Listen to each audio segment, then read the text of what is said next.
The following video was recorded late one night when a man was walking through his home with his phone out, already frustrated by something that had apparently become a recurring problem. From the way he talks about it, and especially his complaint that his water bill has climbed to around $600 a month, this clearly wasn't the first time he'd found the water running by itself. He moves through the living room, down the hallway, and into the bedroom before pushing open the bathroom door. Watch.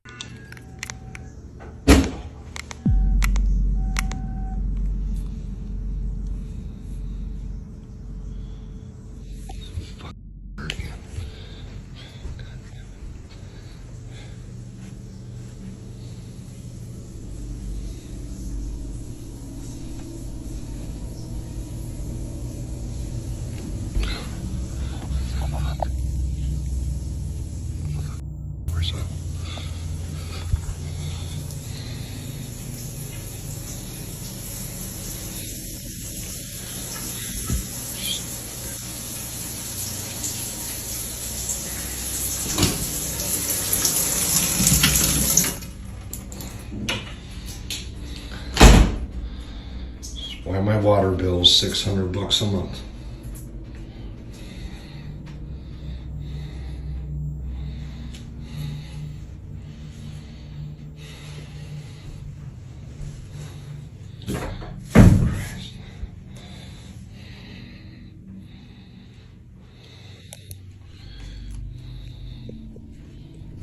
Woo!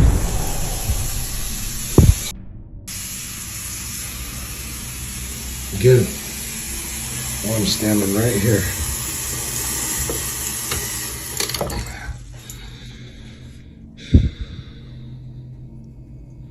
I don't know what you want me to do, Bob. See, nothing in here, man.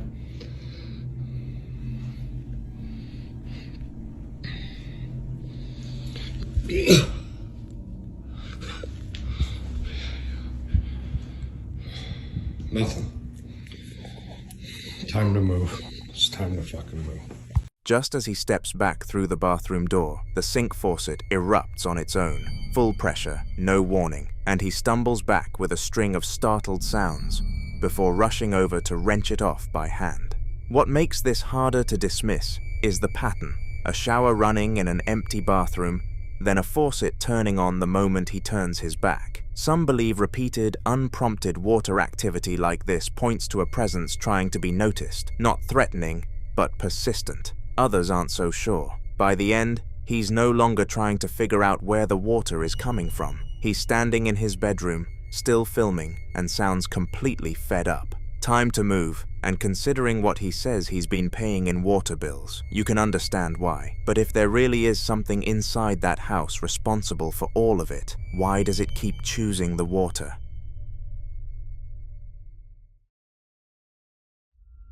In this next clip, a man sets up a night vision camera alone in an old barn at 12:30 a.m. Not because anything specific had happened yet, but because something about the place had been unsettling him. He tells the camera he can't see his hand in front of his face, that he's a little freaked out, and that he's going to leave it recording for about an hour. Then he closes the heavy door behind him and goes home. The barn sits completely still in the green-tinted night vision frame. Nothing moving, nothing out of place, just a cluttered corner full of old chairs, boxes, and junk. Watch.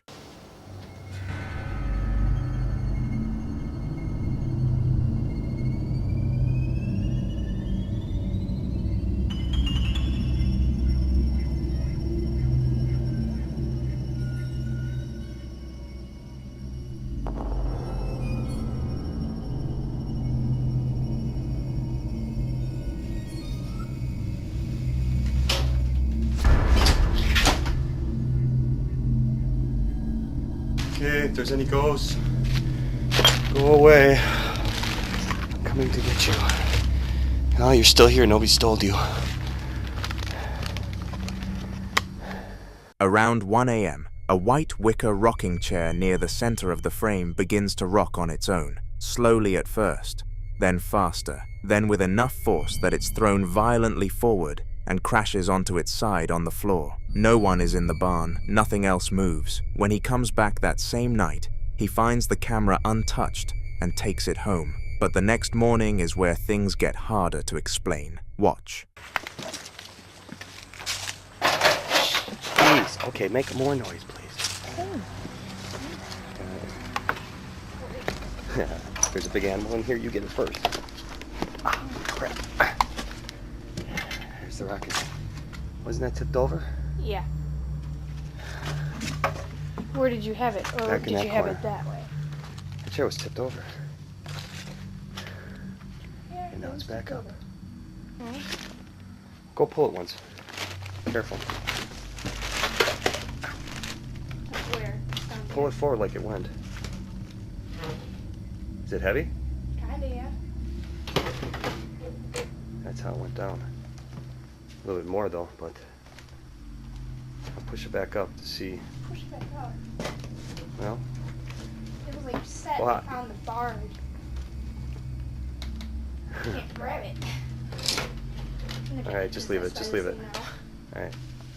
Well, He returns with a woman, and the first thing they both notice is that the rocking chair, the one they watched get thrown to the floor, is sitting completely upright in its original position. She even tries pushing it herself to replicate how it fell, and it doesn't tip easily. That second detail is what really changes the conversation. If the chair had simply rocked and fallen because of an unstable floor, you might expect it to remain where it landed. Instead, something appears to have happened between the moment the camera stopped recording and the moment they returned. Paranormal believers would likely describe this as intelligent interaction, not just an object moving, but an object apparently being disturbed and then returned to its original position. Skeptics, however, would point out that the footage doesn't show what happened after the man left, meaning someone could have entered the barn, moved the chair, or interacted with the camera without being recorded.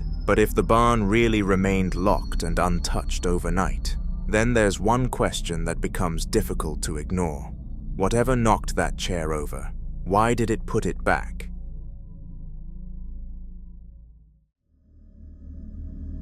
In this next clip, a father is filming what he calls their morning routine. His daughter settled into a pink saucer chair, NES controller in hand, working through a round of Dr. Mario on a vintage CRT television. It's a genuinely warm little moment, but if you pull your eyes away from the girl for a second, you'll notice what's sitting directly behind the TV, a collection of large porcelain dolls, their painted faces frozen mid-stare, wide-eyed and completely still, positioned like they're watching everything in the room. Watch.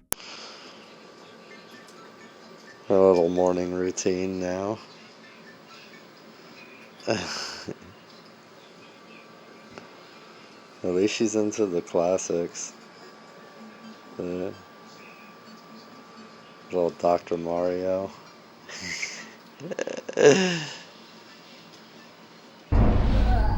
Blah.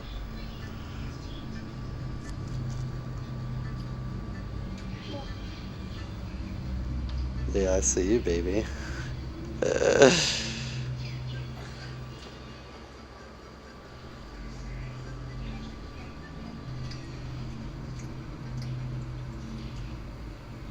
By the way, those Pop-Tarts are gross, y'all. The Eggo Pop-Tarts, so nasty.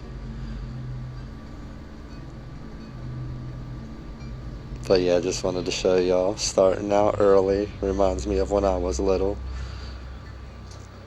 If you look closely, a cup shifts inside the cabinet without anyone standing anywhere near it. There's no visible hand reaching toward the cabinet, no person walking past it, and none of the other objects appear to react.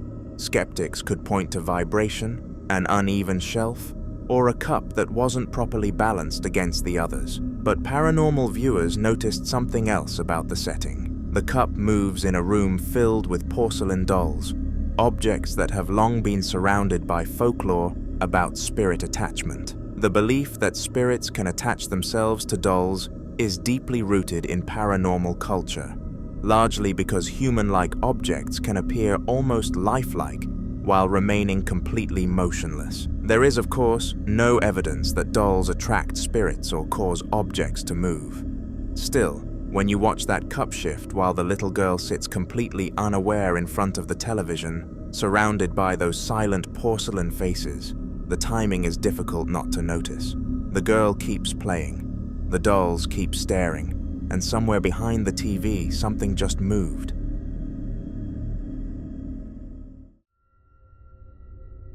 In this next clip, a man visits a cemetery on a bright, sunny afternoon.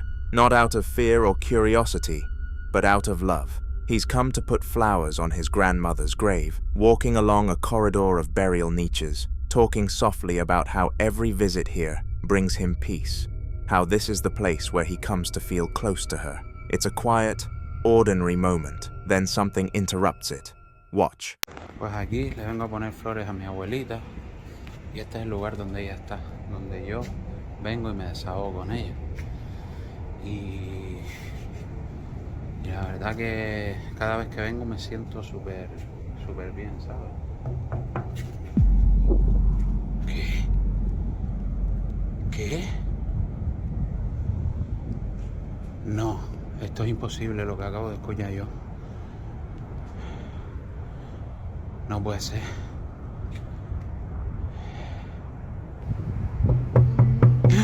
¿Cojones? ¿Qué cojones? Just after he describes feeling at ease, a single hollow knock rings out from the empty concrete niches beside him. He stops, confused, asking what that was. Then it happens again. 3 sharp, hard raps, louder this time, coming directly from the wall. He runs. You can hear his footsteps, his breathing, his voice breaking as he sprints away. What makes this so hard to dismiss is the location itself. These aren't occupied niches. They're empty, sealed concrete squares with nothing inside them. Some believe knocking from within burial walls is a form of communication from the dead, a way of making presence known to someone they recognize. Others think the sounds are structural, but 3 deliberate knocks from an empty tomb, right as someone is speaking to a loved one, you decide.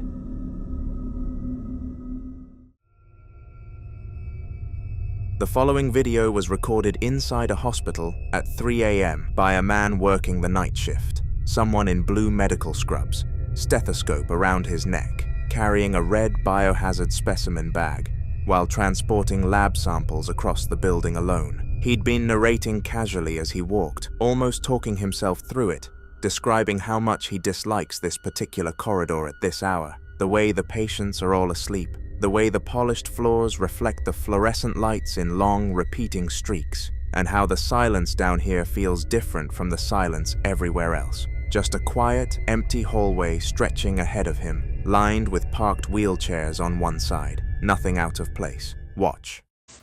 Okay, right now I'm taking labs just across the hospital. We have this really creepy, hallway. Here, I'll show you.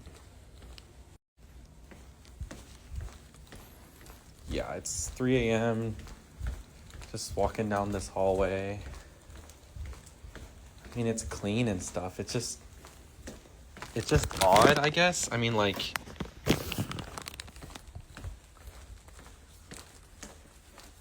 yeah, I don't know.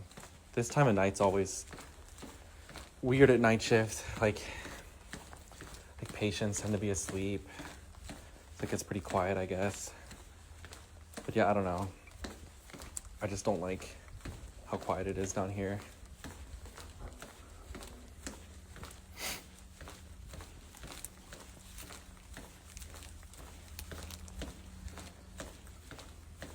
But yeah, this always takes so much time. It's really annoying. Big part of my shift. Oh, okay. Oh, nope. Okay. Don't know what's happening.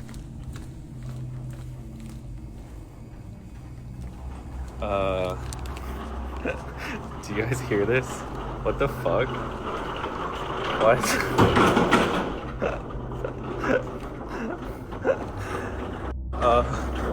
I think I should stop it. Okay, got it. Weird. I do not remember that being there. Yeah, look, there was no one. It just moved on its own, I guess. Yeah, going a different direction for sure. I do not like this. Yep. Nope. First, every overhead light in the corridor suddenly flickers and dies, dropping him into near total darkness, with only a faint glow visible at the far end. Then, as the lights stutter back on, a metallic scraping sound starts somewhere around the bend, and a grey two-tiered utility cart rolls out from around the corner on its own, picking up speed as it comes directly toward him, veering into the wall with a loud bang before continuing down the center of the hall. He catches it with his free hand and stands there, genuinely rattled, saying he doesn't remember that cart being there at all. You can hear how quickly his voice shifts, from weary to shaken. Some believe malfunctioning fluorescent lights in older hospital wings can act as triggers for paranormal activity, disrupting whatever energy already exists in high-traffic spaces where death and trauma are routine. Others think the cart and the lights are connected, not coincidence but sequence. What do you think caused that?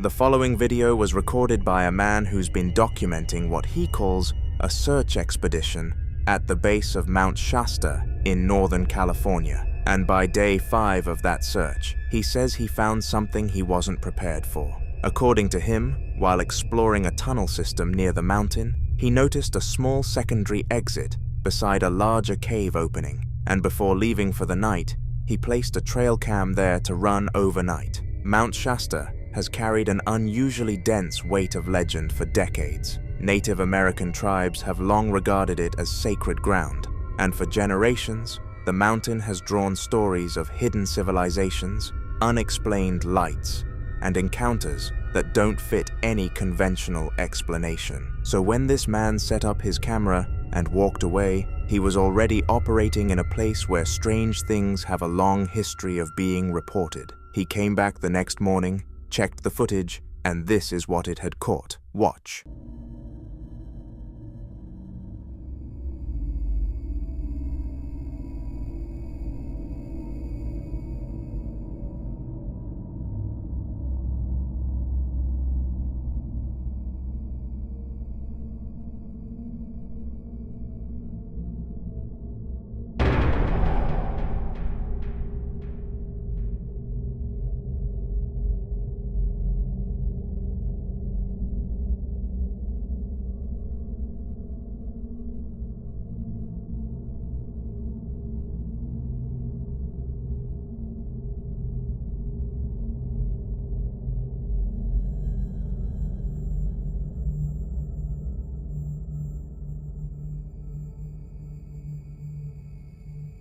At around 1 in the morning, something moves through the brush behind the vegetation, pale, thin, moving on all fours, with long limbs held low to the ground, crossing from right to left in a slow and deliberate crawl. Then it got worse. Seconds later, something rushes the camera directly, and the feed collapses into static. A lot of viewers watching this footage immediately reached for the word crawler, a term that's become common on paranormal forums over the last decade to describe pale, thin, humanoid figures reported moving on all fours, usually in isolated outdoor settings. Others went further and said this looked like something older and harder to name. The audio distortion that builds before the figure even appears is the detail that unsettles people most. That deep, pulsating electronic sound, starting nearly 40 seconds before anything is visible, as if something was already aware the camera was there. By day 7 of the search, he was back at Mount Shasta, this time with what he described as high-end trail cams that transmitted footage directly to the cloud. And according to him, the feeds had been quiet until one of them caught something near the area where an old shipping container had been placed in the field. He mentions health issues and says he's planning to wrap up the search soon, which makes what the camera captures next feel like a goodbye he didn't intend to film. Listen closely. Hey there. So I am still exploring the volcanic tubes at the base of Mount Shasta. I'm only going to be here a few more days. I'm having some health issues. I'm not quite sure if it's something in the cave that's causing this or if it's just generally not feeling well, but I'm going to wrap it up in a couple days. But I wanted to post this. A few weeks back, I had mentioned the fact that before heading up to Northern California, I was going to be putting in some really high-end trail cams. If there was any activity, it would send the signal up to the cloud and I could access it. I had placed these trail cams in and around the area where the shipping container used to be, just in case there was some activity, I could keep an eye on it. I've been checking in on a daily basis and it was pretty quiet, not much going on until this came through, looks like a couple nights ago, and I was downloaded it last night. Not quite sure what this is, but there's clearly some new activity going on where the shipping container used to be.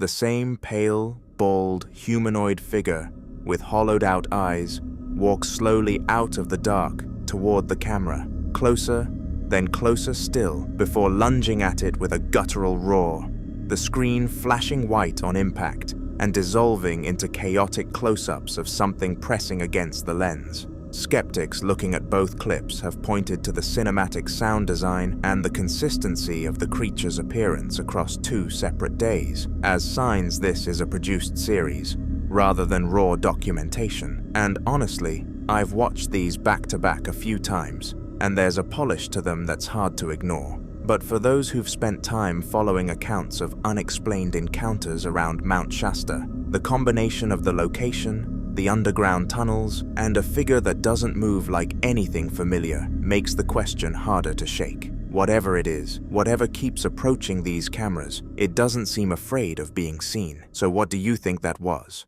The following video was recorded by a man who had recently moved into an old house built back in 1912, a property with enough history behind it to already make him uneasy before anything strange even started happening. According to him, the previous tenant had suddenly left without much explanation, and after settling in, he began experiencing odd disturbances throughout the house that pushed him into researching the property's past. During a late-night spirit box session, one word reportedly kept coming through over and over again: fire.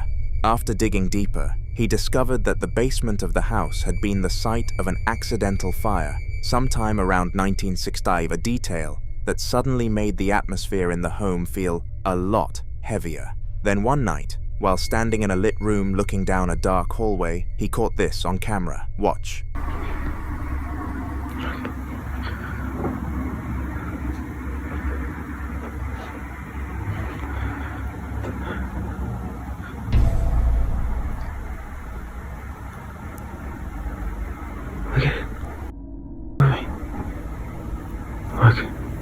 It's my hand.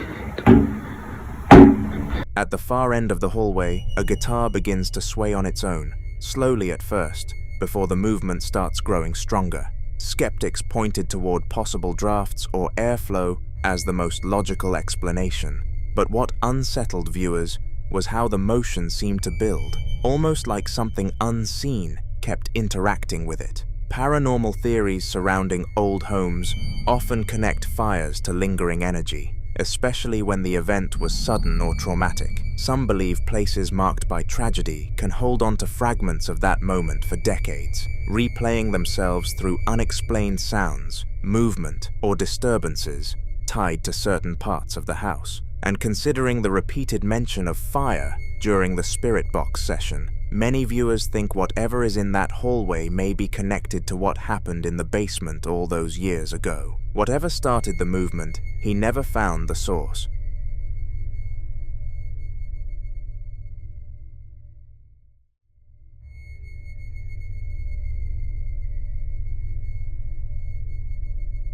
In this next clip, someone is walking through a property called the Green Manor, an old house with narrow winding staircases, dark reddish walls, a library with built-in shelves, and an upstairs room lined with antique dolls.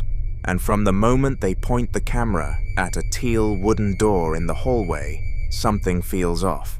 The door is slightly ajar, and the vintage oval doorknob on its brass backplate just sits there, still and quiet, the way doorknobs are supposed to. But then it starts to move. Watch.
The knob jiggles, turns clockwise, and a sharp metallic click rings out as the latch fully disengages and the door swings open on its own. Nobody's on the other side. The person filming then pushes through, climbs the creaking staircase, and when they reach the top, they pan into a side room where a full church pew is lined end to end with at least a dozen porcelain dolls just sitting there, staring.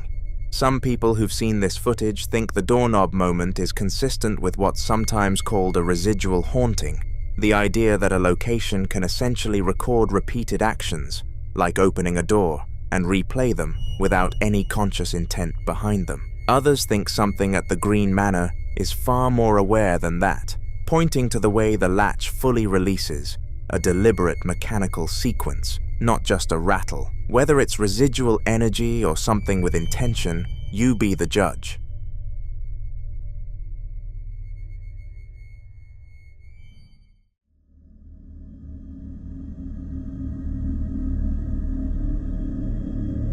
In this next clip, a family arrives at what looks like a spacious hotel suite, a large, well-lit room with high vaulted ceilings, a stone fireplace, a loft area, and a balcony with plenty of natural light coming through.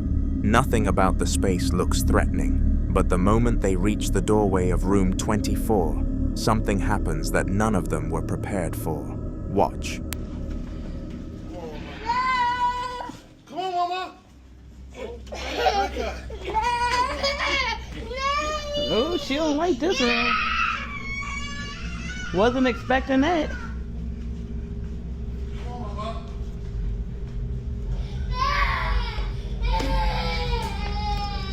Dang, Big Mama.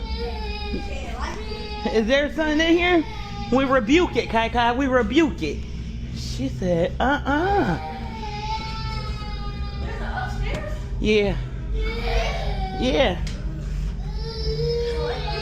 It's shit on the toilet.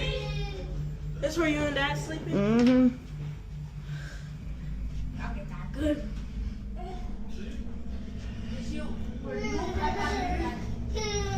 There's nothing.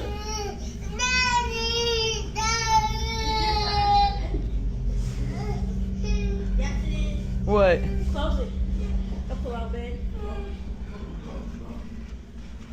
This is so nice. You welcome. I hope y'all like it. I hope y'all got some energy because we're gonna be up all night. She immediately starts screaming, no, crying loudly, and pulling away from the room, and she doesn't stop for the entire clip. What makes this so hard to dismiss is that the girl didn't calm down. There's a belief, fairly common in paranormal communities, that young children, especially toddlers, are far more sensitive to presence than adults because they haven't yet learned to rationalize away what they're feeling. You decide what that little girl was sensing at that doorway.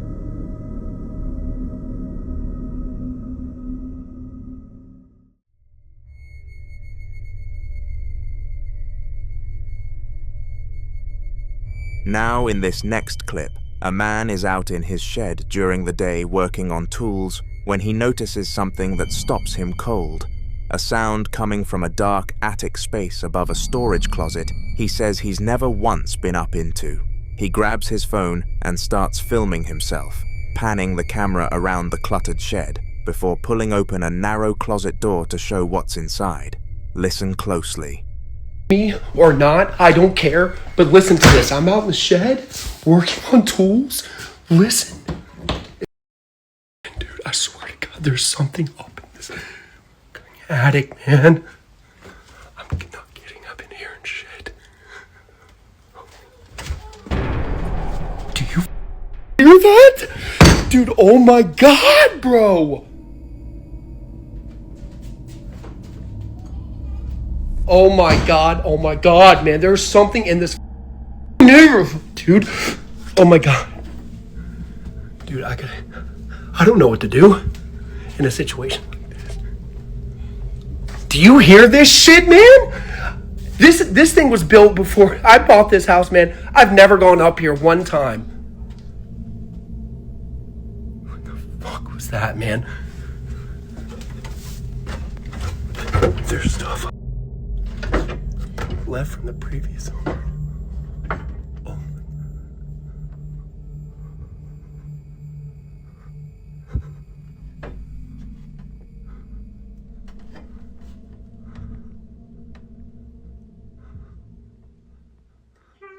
Oh my God, dude. If you listen closely, you'll hear a baby crying, and it happens not once but multiple times, getting clearer and closer each time. The man's reactions are hard to fake. He slams the door, shouts, opens it again, keeps asking if you can hear it too. Then, when he finally works up the nerve to climb the ladder and hold the camera up into that dark space, the last sound he catches, right before the camera drops, is a clean, unmistakable cry of a baby coming from somewhere deep in that darkness. Some viewers think he has squatters in there, which, honestly, isn't impossible. Whatever was up there, he didn't stick around long enough to find out. So what do you think was making that sound?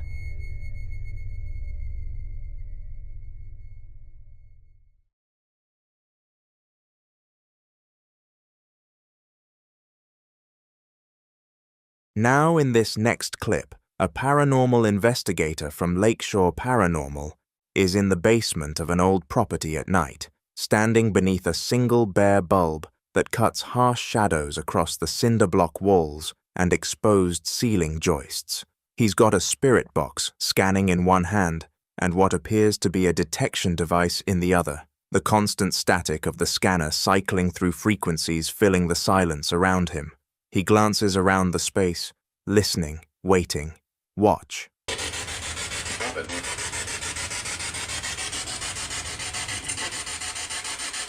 Not gonna leave until you give me a sign.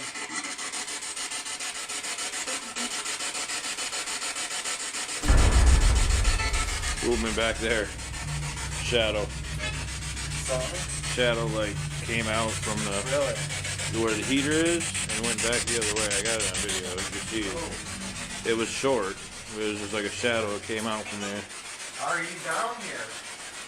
A shadow moved from right to left. What immediately sparked debate online was the way the figure seemed to move with shape and direction, not like a flicker of light or camera distortion, but like something physically crossing. Some viewers argued it could simply be a reflection caused by someone walking past a nearby window, but according to the investigators, they were completely alone on the property that night, with no one else inside or outside the building during the investigation. So if no one else was on that property that night, then what exactly walked behind him?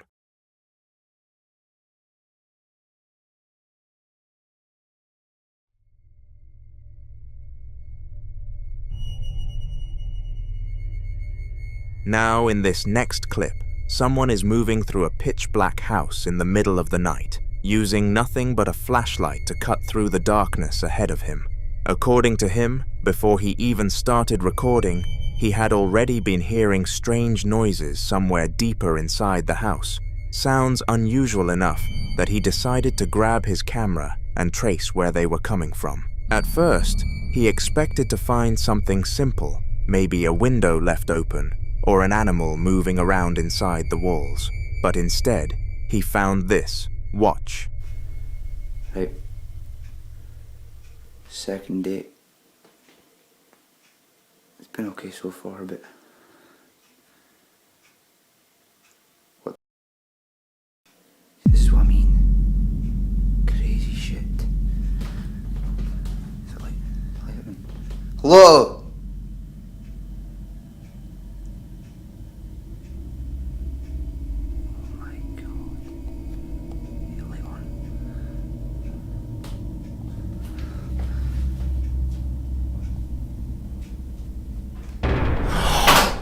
Oh my...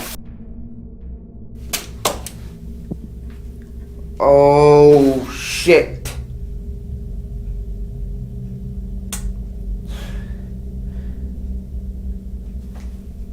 Phone's upstairs. Oh my... I couldn't... I'm leaving the lights on. Look at this. I swear to... Right. Oh shit. Right. I need to go...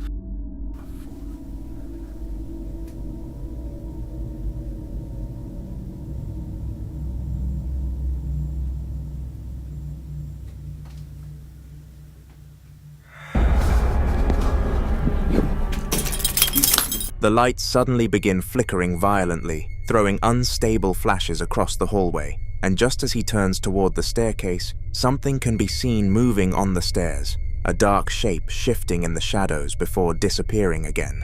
Some viewers believe the flickering lights could point toward electrical issues in an older property, but others focused entirely on the figure near the staircase, especially because in many old traditions, spirits or entities were said to linger near staircases because they symbolized movement between worlds, especially in darkened homes where visibility is limited and the human mind struggles to fully process shapes in shadow. So what do you think was waiting at the top of those stairs?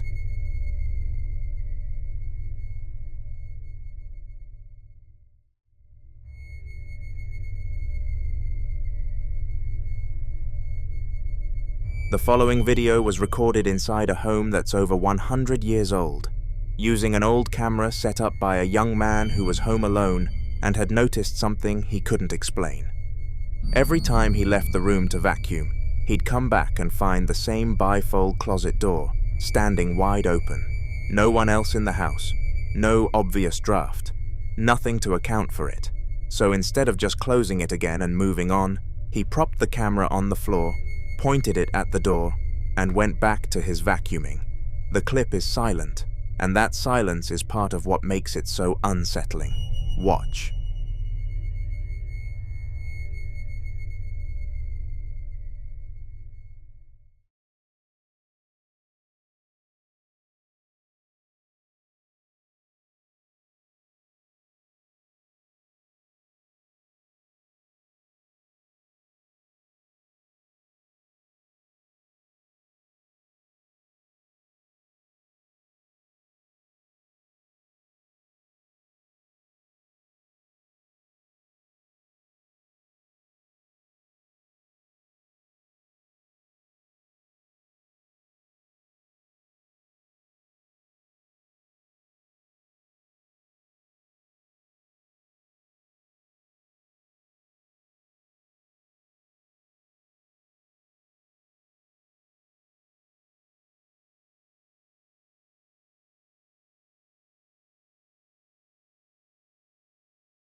The right panel of that bifold door begins to move, slowly, steadily, swinging open at a pace that feels almost deliberate, folding back until the closet is fully exposed. No one enters the frame. There's no rush of air, no person, no visible string or mechanism. If you watch the door's movement carefully, you'll notice it doesn't jerk or stutter the way a draft might cause. It moves with a kind of even, unhurried intention that's harder to dismiss. Some viewers familiar with residual haunting theory think older homes can develop patterns of repeated activity tied to whatever energy accumulated there over decades. But you be the judge.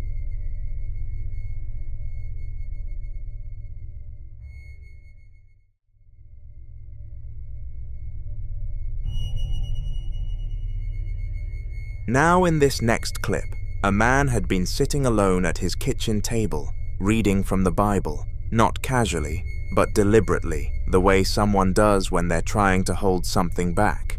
He had a rosary laid out in front of him, a crucifix, and a small bottle of holy water. He says he picks up regularly from his local Catholic church. He mentions to the camera that he isn't feeling well, and before he starts reading, he anoints his forehead with the holy water and makes the sign of the cross.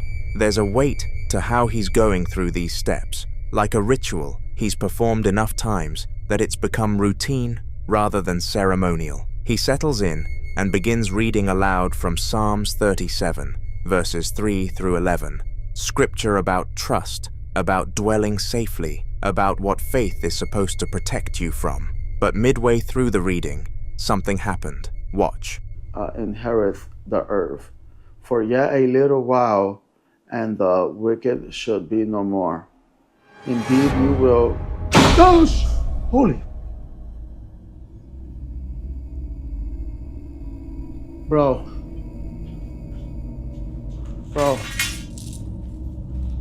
That just closed.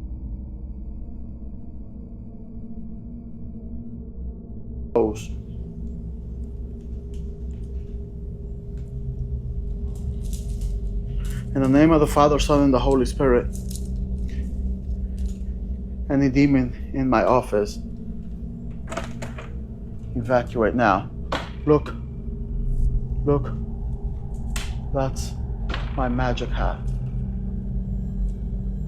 In the name of the Father, Son, and the Holy Spirit. And my attic is closed. See? Huh. And it literally dropped my hat. That is crazy. You see, guys, this is what I gotta go through daily. Like literally, daily I gotta go through this crap. I'm so fed up with it. The door in the background slams shut with a sharp, violent bang. What's harder to dismiss is what he finds on the other side. A baseball cap lying face down on the floor just inside the doorway, which he claims was not there before. He picks it up, shows the camera the front, and says the entity dropped it. He calls his attic door out specifically, showing it's secured with multiple slide locks, as if that detail is meant to explain something he doesn't want to say out loud. He ends the clip looking straight into the camera, exhausted, and says this is what he goes through daily. For those familiar with spiritual warfare theology, a violent physical reaction during scripture reading is considered significant. It's interpreted not as random haunting activity, but as direct interference, a presence responding to being named. So what was in that room with him? The following videos were all recorded inside the same home, and what makes this collection so hard to dismiss is that it isn't a single isolated moment. It's a pattern, one that appears to be building, and one that seems to respond directly to the people living there. At some point, whoever is filming decided to start talking to whatever was present, addressing it by name, and according to these clips, it started answering back. The first time something happened on camera, she was sitting in the living room at night, a movie playing on the television in the background, a few drinks on the coffee table, nothing unusual about the setting at all. She speaks in a casual, almost playful tone, addressing something she calls Freddy, telling it she doesn't know its real name yet, but that she likes the one they've given it. Watch. Come on, Freddy. I know we call you Freddy, but we don't know what to call you yet. But we like it. Wowzers. The moment she finishes speaking, the large glass dish on the coffee table violently flips upside down with a loud crash, knocking over one of the cans and sending its contents spilling across the table. What's striking here isn't just that the dish moved, it's the timing. She addresses Freddy, she finishes her sentence, and then it happens, as if whatever was in that room heard her and responded on cue. Skeptics will say the dish was unstable, sitting at an angle, but the force of the flip is difficult to reconcile with a gradual, physics-based shift. It didn't wobble, it went. Not long after, the activity seemed to pick up. A second person is now in the room, a woman in a leopard print robe, standing near a wooden side table on the far wall, and whoever is filming says plainly, "Don't touch it. You don't have to touch it," as if issuing a warning to something unseen. Watch.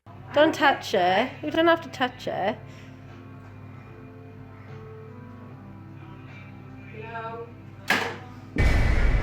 Objects don't move like that on their own, so whether it's a true poltergeist or something else, the escalation is hard to ignore. Then she tried something different. Rather than filming reactively, she started making requests, pointing the camera toward the side table with the potted plant and the framed wolf photo. Listen closely. Come on. Put the light on, put the light on.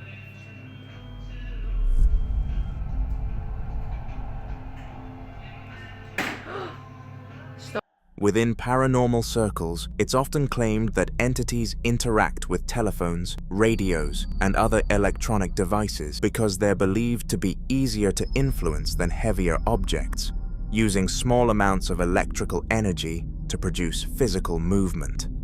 As soon as the footage was posted, many viewers suggested the same explanation: fishing line. It seemed like the most reasonable possibility, until she uploaded another recording. Watch. Look, the light is on. You can clearly see there is no fishing wire or strings.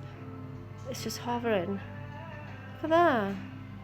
This time, the room is brightly lit. She deliberately points out that the lights are on, that there are no strings, no wires, and nothing supporting the object as it appears to hover in plain sight. Some paranormal researchers refer to this as levitation phenomena, one of the rarest and most controversial claims in haunting reports, where an object appears to suspend itself without visible support. Cases like these remain highly disputed because they're also among the easiest to fake. Then the activity spread beyond the furniture. Watch.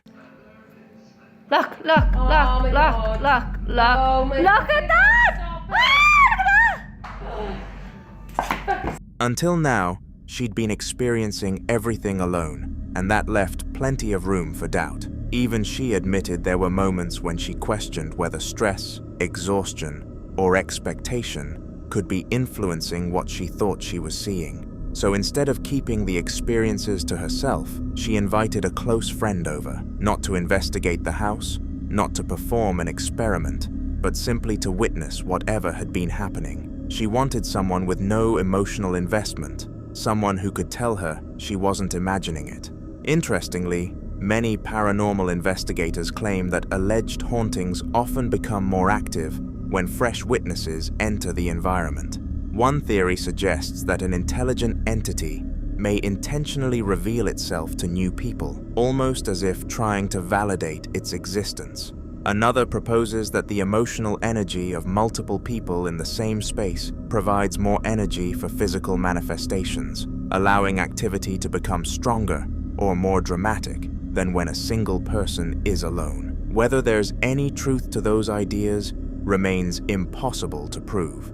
But according to the woman, it wasn't long after her friend arrived that the house appeared to respond. You'll be alright. I'm not lying, the fucking picture is levitating. The fucking hell? You can't see it. A picture seems to levitate in front of two witnesses, and according to the people living there, All of it centers around the same unseen presence. They call it Freddy. In many paranormal traditions, investigators caution against naming or regularly communicating with an unexplained presence. The belief is that repeated interaction, especially treating it like a personality, may reinforce the experience psychologically or, according to paranormal belief, encourage further activity by giving the phenomenon attention. Whether that's folklore or simply a psychological effect is impossible to verify, but it's a warning that appears across countless haunting accounts. So if something really was responding, the question isn't just why it moved, it's whether it was moving because someone finally started talking to it.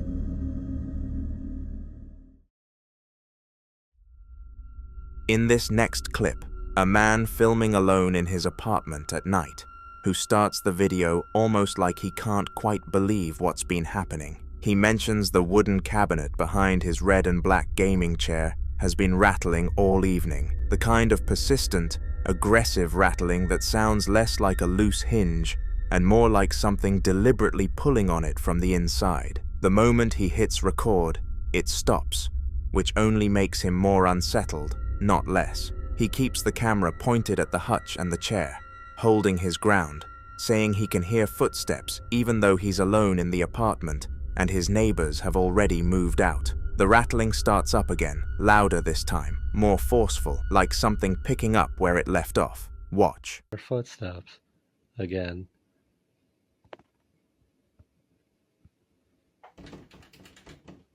See, this sounds like someone's pulling on it.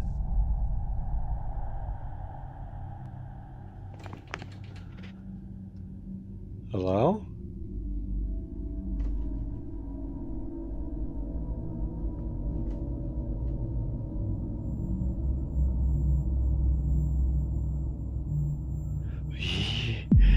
Yo.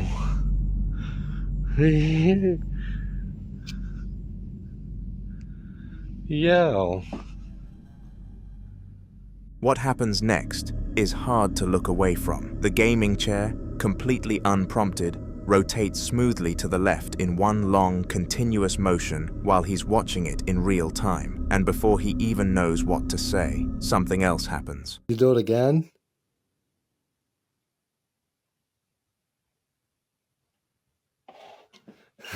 Yo, I'm good on that, man. That thing just tried to pull open again.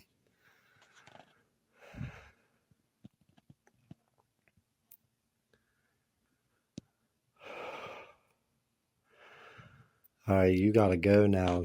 Like, yo, you gotta... Many paranormal investigators would describe a sequence like this as classic poltergeist behavior. Unlike traditional ghost stories that center on apparitions, alleged poltergeist cases are typically defined by physical disturbances, knocking, furniture moving, objects sliding across floors, and activity that appears to intensify over time. Some theories even suggest these disturbances feed on fear or emotional energy, becoming more active the longer witnesses remain engaged. Others point to an interesting detail. He notices that almost every time the camera briefly loses focus, something else happens. Some paranormal enthusiasts believe unexplained electromagnetic disturbances can interfere with camera autofocus systems before visual or physical phenomena occur, although there is no scientific evidence confirming such a connection. Skeptics, however, offer more conventional explanations. A swivel chair on a smooth floor can rotate under the right conditions, subtle vibrations can cause lightweight objects to shift, and old furniture is notorious for creaking and rattling. Those are all reasonable possibilities. But what many viewers struggle to explain is the timing. The noises stop when he begins recording. They resume when he waits. The chair turns, the organizer slides, the hutch rattles again, and the man filming gradually goes from curious to frightened to simply wanting whatever is in that apartment to leave him alone. Eventually, he makes a decision. Instead of staying to find out what happens next, he walks out of the apartment altogether, and judging by the fear in his voice, he believed something inside was hoping he wouldn't.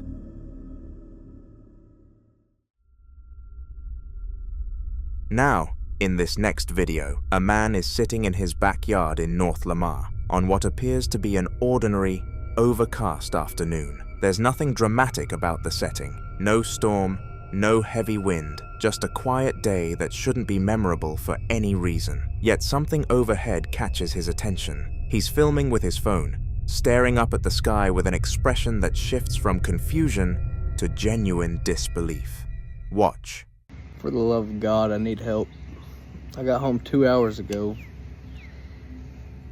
and there's a limb just floating in the air. And I've been all over Google. I can't figure out for the life of me what the hell is going on. It's just, hold on. It's just floating there. As far as I zoom in on here. But I can't figure it out. It's just floating.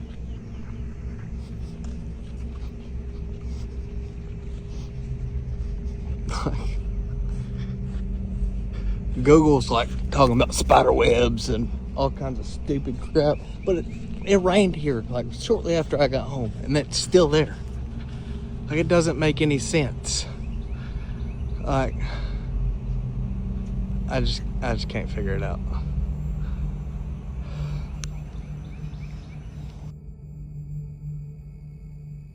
Right under it.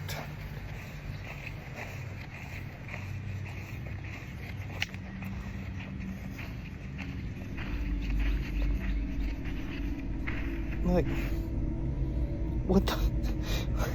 I need help. I done talked to one of my neighbors. He is dumbfounded. I've done thrown stuff at it, and I can't hit it. It just seems like it goes right through it. But what the crap? Look at it.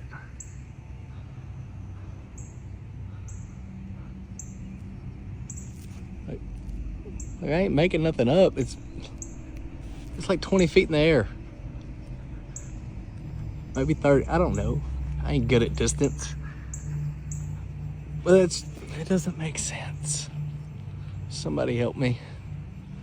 And please, for the love of God, don't let it be them stupid people that we live in a matrix. No, we don't. Suspended above the rooftops is what appears to be a small tree branch, green leaves still attached, drifting slowly through the air. Not tumbling, not spinning, simply gliding. He follows it with his camera for more than 2 minutes, repeatedly looking around as if expecting to find a kite, a drone, or someone playing a prank. At one point, almost under his breath, he says, "It's literally just a floating branch." The quiet way he says it somehow makes the moment even stranger. Online, viewers quickly divided into 2 camps. Skeptics suggested it could have been suspended beneath a drone using nearly invisible line or lightweight rigging. Others proposed fishing lines stretched between structures, though nothing resembling either is visible in the footage. Paranormal enthusiasts saw something else entirely. Some compared it to reports of apports, a term used in paranormal literature to describe objects that allegedly appear or are displaced without an obvious physical cause.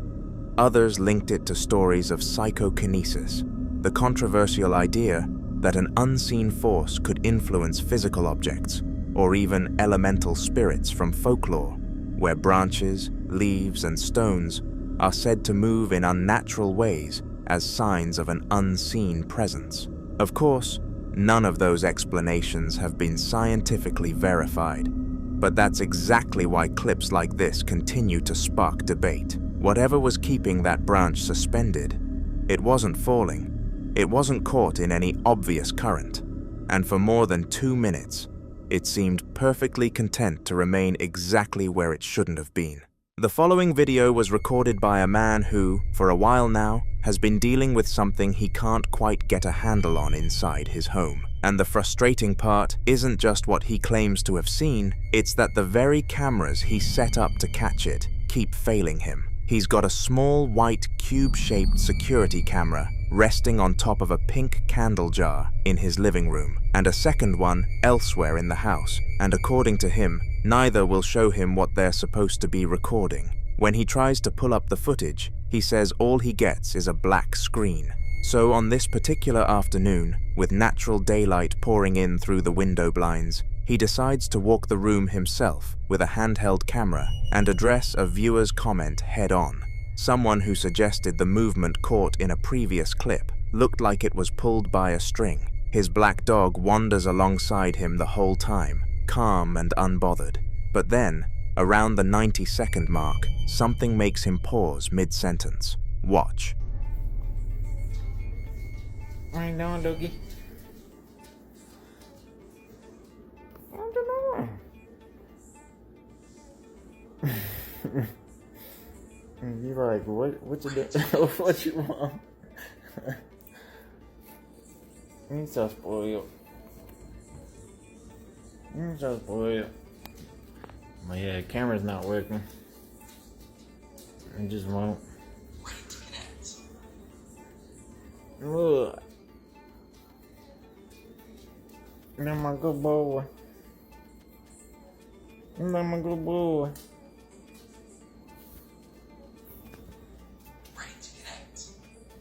I'm a turd. Yeah, I don't know what else to do, y'all. This camera's messed up, and that one over there, I don't even have it uncovered no more.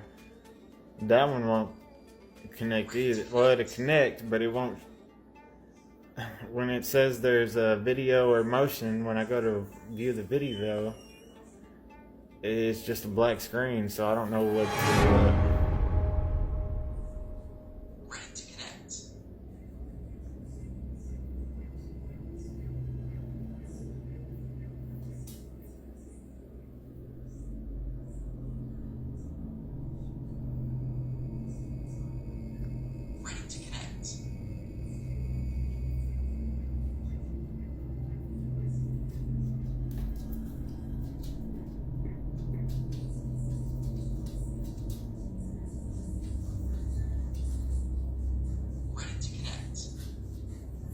I don't know. I don't know if I just seen that or not.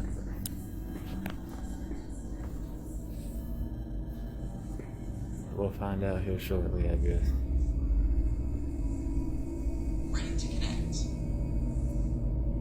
I just wanted to update y'all, let you know I'm working on these cameras. Here, let me hop off of here. I want to see this. I want to see if I'm tripping or not.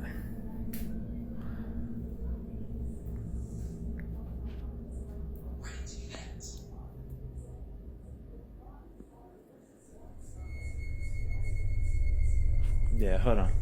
He doesn't say what exactly caught his eye, only that he isn't sure if he just seen that or not. He walks straight toward the window, zooms in on the curtain rod and the top edge of the sheer fabric, and holds the shot there, the curtain completely still, nothing visibly attached, nothing moving. You decide whether that means the skeptics were right, or whether whatever he saw simply stopped before the camera got there. If something was there, it wasn't performing for anyone this time.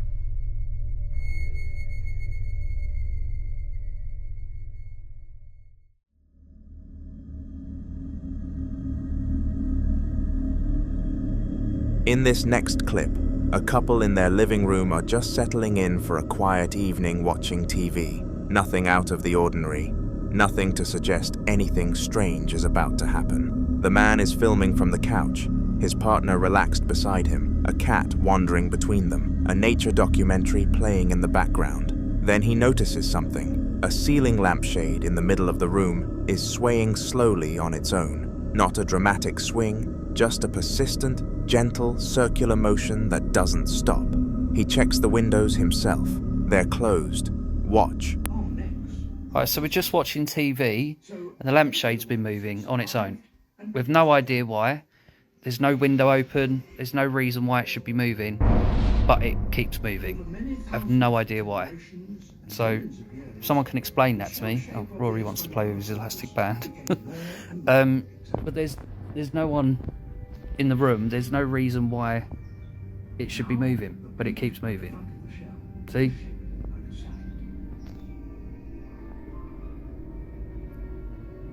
Just trying to enjoy a Starbucks whilst watching David Attenborough. and this is happening. Maybe like David Attenborough. Also, for anyone wondering, there's no one over there. There's no one over there. You know, it's still moving. So, someone please explain that to me. It's the consistency of it that gets under your skin, not a single sway that could be dismissed as a draft, but a continuous, steady movement that keeps going throughout the entire clip. His partner even jokes that maybe it doesn't like David Attenborough. But here's the thing, no heating vent, no fan, no open door is visible anywhere in that room. Some viewers think subtle structural vibrations from a nearby road or appliance could explain it. Others aren't so sure, pointing out that the cat on the coffee table keeps watching the window, as if it's tracking something the camera can't quite reach. So what do you think is moving it?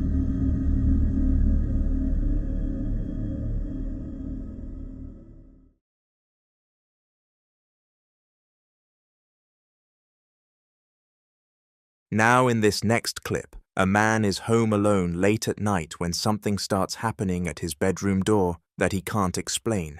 He films himself first, eyes wide, voice shaking, speaking directly into his phone in Spanish, telling his followers that he lives alone, that there's nobody else in the apartment, and that something is trying to open his door. You can hear the panic in his voice before the camera even turns around. Watch. Amigo, estoy solo en mi casa y hay alguien que me quiere abrir la puerta. Estoy solo, vivo solo, chabón. Y se está abriendo la manija, es returbio, mirá.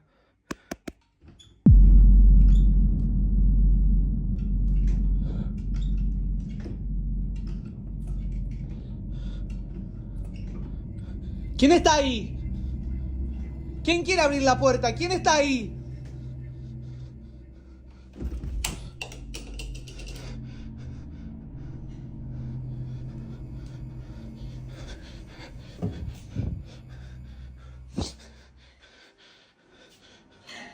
The door handle moves up and down on its own, rhythmically, persistently, like someone on the other side is working it over and over.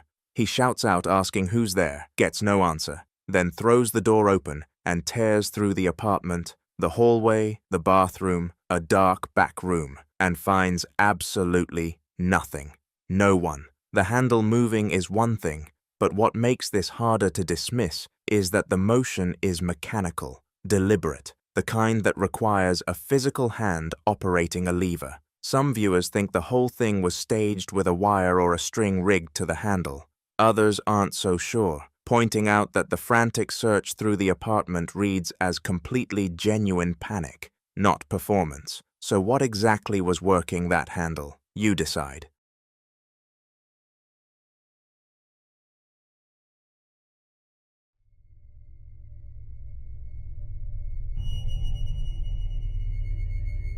In this next clip, security camera footage from the night of October 5th, 2017, captures something unusual, moving through what appears to be a long, narrow, institutional hallway, the kind of corridor that already feels uneasy even when nothing is happening. The timestamp reads 11 past 11 p.m. The hallway is empty, lit by overhead fluorescent light, and by all appearances, nothing should be moving through it at all. Then it starts. Watch.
4 times across the span of just over a minute, bright white orbs of light appear at the far end of the hall and travel rapidly toward the camera, dropping to the floor and vanishing before they reach it. The second light form moves in the opposite direction, shooting away down the corridor and disappearing. The fourth behaves differently still, darting erratically before shooting upward toward the ceiling. What's harder to explain is the timing of the third orb. It materializes almost immediately after a figure briefly crosses the far end of the hallway at around the 59-second mark, appearing in almost the exact same spot they just passed through. Some viewers immediately point to orbs as one of the most commonly reported forms of paranormal energy, believed by many in the ghost hunting community to represent spirits or conscious entities moving through a spy. Skeptics, on the other hand, argue that security camera footage is notorious for catching insects or airborne dust lit by IR sensors, which can produce fast-moving bright anomalies. But the behavior here, 4 separate appearances, different directions, different trajectories, and that timing near the figure makes the insect explanation harder to hold on to cleanly. So what do you think is moving through that hallway?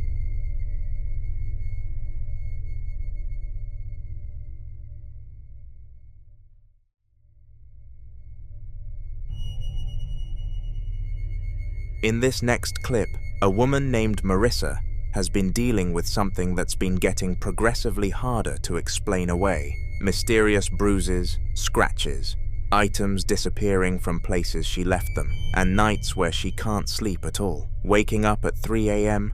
or not sleeping at all. She's documented it before, and viewers from her previous videos have pointed out what they believe are letters visible in the scratches on her skin. But it's the physical injuries that really began to concern people, including a large, dark, raised welt on her stomach that was painful enough to send her to the hospital, where doctors couldn't identify what caused it or offer any explanation.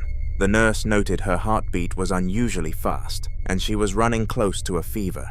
At this point, Marissa says she feels like whatever is in her bedroom is escalating, moving from unsettling to something that's actually affecting her body. She reaches a point where she decides to do something she'd been hesitant about. Use a Ouija board as a last resort, this time with a friend named Shanna. Watch closely. Ready, Nudes?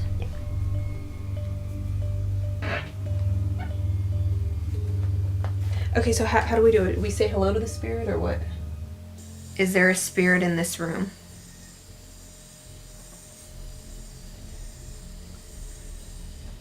Oh my god. Are you male or female?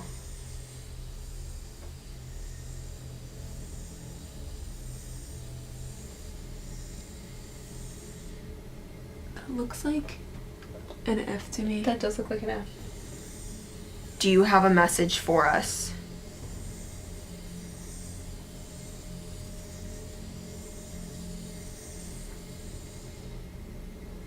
H E. He.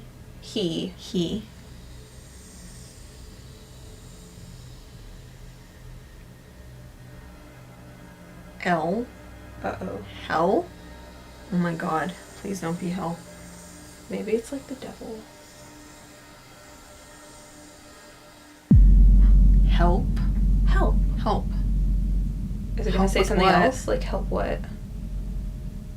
Maybe we should ask it something else. What do we ask it?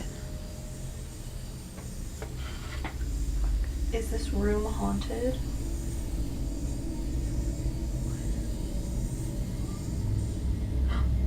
Yes. Oh my god. Oh my god, do you hear that? Yeah. Sushi's scratching at the door. Ask it something else. Is anything bad gonna happen to me? Are you moving it? No, I'm not moving it. Me neither. I'm not moving it. Well, I'm definitely not moving it. Oh my god. I did not do that. I didn't do that either. Oh my god, that's really scary. I want to stop playing. We should say goodbye. Goodbye. Goodbye, Ouija. The session shifts from curious to genuinely unsettling almost immediately. When asked if there's a spirit in the room, the planchette slides to yes. When asked if the spirit is male or female, it moves to F. And when they ask for a message, it begins slowly spelling something out, H, E, L, and then the women start to panic, assuming it's spelling hell until the final letter lands on P. Help. That single word, spelled out letter by letter in a dark candlelit room, is the kind of thing that's hard to walk away from. Then the planchette gets knocked completely off the board, right after confirming that nothing bad is going to happen to Marissa, and both women immediately deny doing it. Their reactions, the gasping, the audible fear, the insistence that neither of them caused it, all feel spontaneous rather than staged. Skeptics would point to the ideomotor effect, a well-documented psychological phenomenon where people unconsciously move objects they're in contact with, including planchettes, without realizing they're doing it. Under that explanation, the word help could simply be the product of two frightened women's subconscious fears playing out through their fingertips. But that explanation doesn't quite account for the physical injuries Marissa described, the ones doctors at an actual hospital couldn't identify or explain.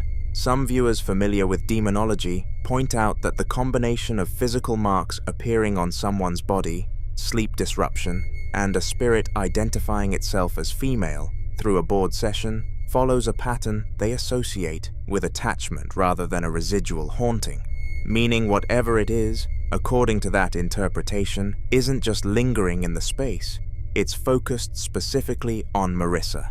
Others think the scratches and bruises could still have mundane explanations, and that the Ouija session, whatever its cause, shouldn't be treated as confirmation of anything darker. If you've ever used a Ouija board, you probably already have an opinion on what you just watched. But the injuries, the ones with no diagnosis and no explanation, those are harder to file away. What caused them? And why does it keep getting worse? The board said nothing bad is going to happen to her. Whether that's reassuring or the most unsettling part of the whole session is something only Marissa can answer.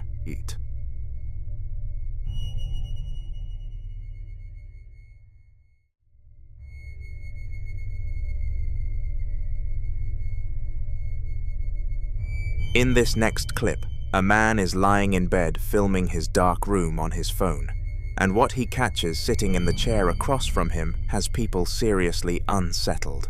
The room is nearly pitch black, lit only by the faint glow of his screen, and from the moment the video starts, you can already hear how hard he's breathing. A figure is hunched over in a wooden-armed chair, dressed head to toe in black, with a balaclava completely covering its face, totally still, not a single movement. He keeps the camera trained on it, hoping it stays that way. Watch. I was on TikTok in my room when I heard something.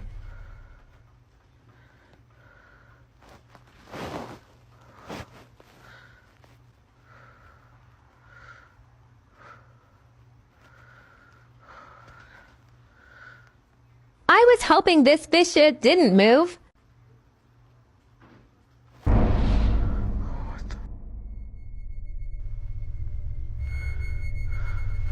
The figure snaps upright and whips its head directly toward the camera in one sharp, unnatural movement, and his reaction is immediate panic. That jerk is what gets people. It's not slow, it's not gradual. It happens in an instant, the kind of speed that doesn't feel quite right for a person just waking up. Some think whoever, or whatever, was in that chair knew exactly when to move. Others aren't convinced it was a person at all. So what was sitting in his room?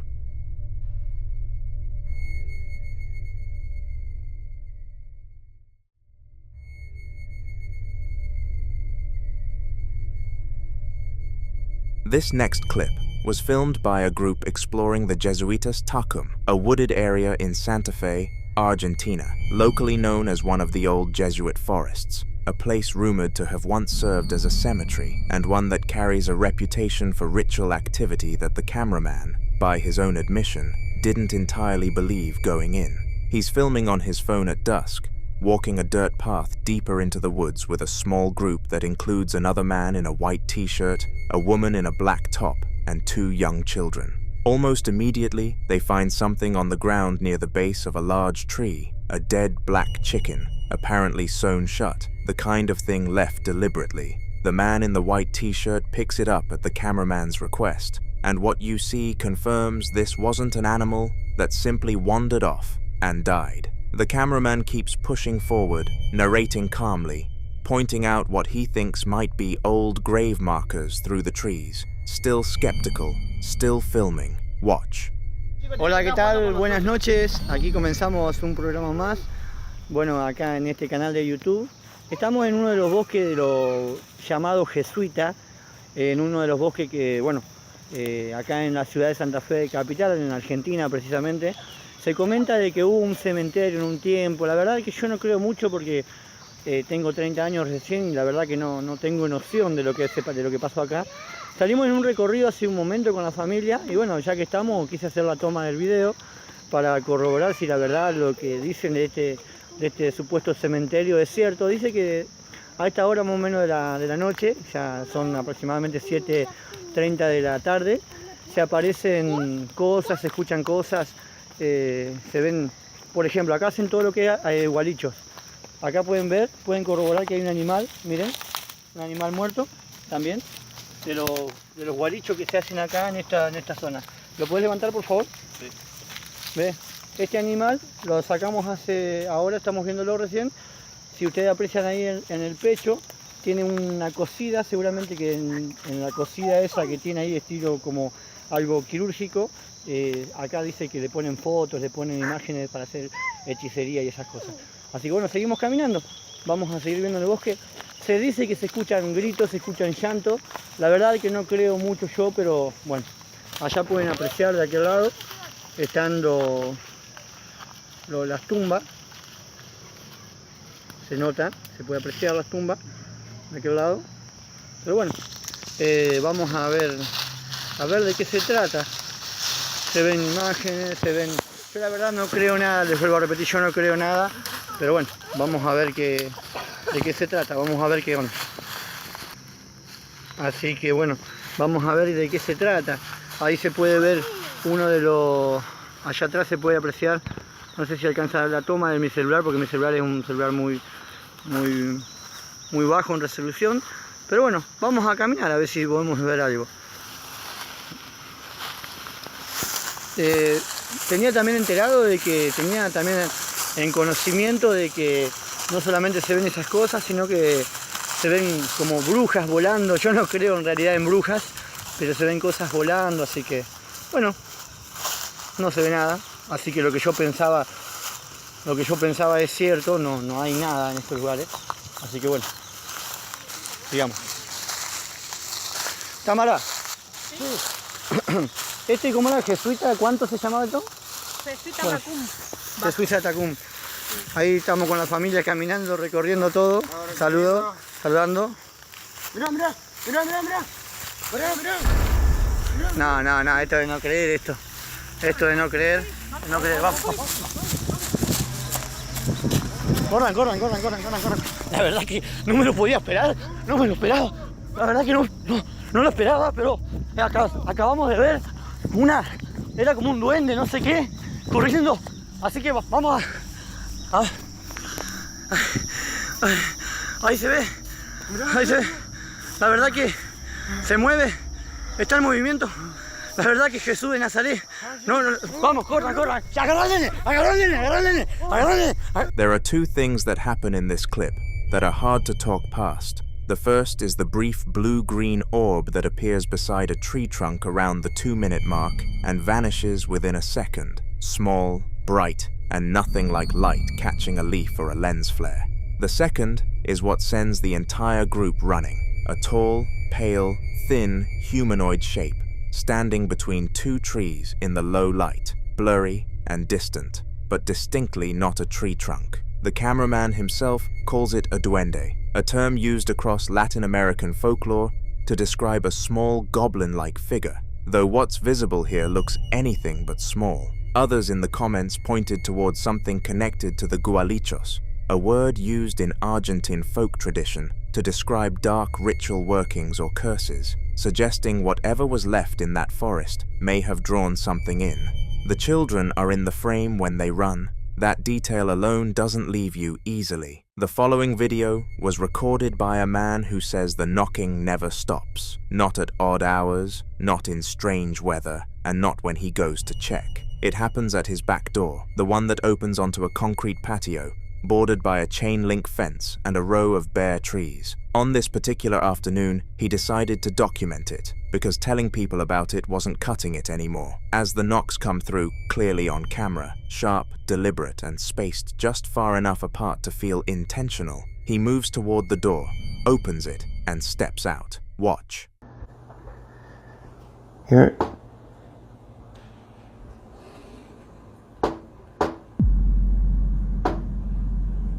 Wow.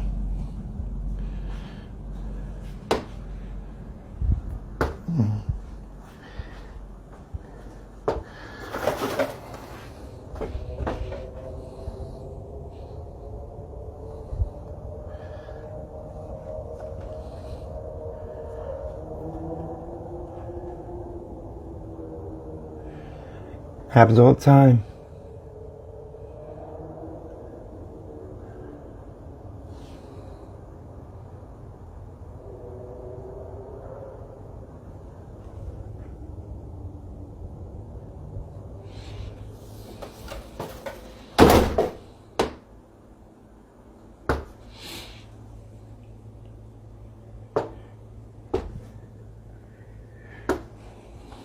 The yard is completely empty. No person, no animal, nothing moving anywhere near the door. And yet the moment he steps back inside and pulls the door shut, the knocking starts again, immediately, like it was waiting for him to close it. He says it happens all the time, and after watching this, it's hard to dismiss that. Some believe this kind of persistent, sourceless knocking is associated with what certain traditions call a threshold entity, something that exists near doorways and boundaries, drawn to the liminal space between inside and outside.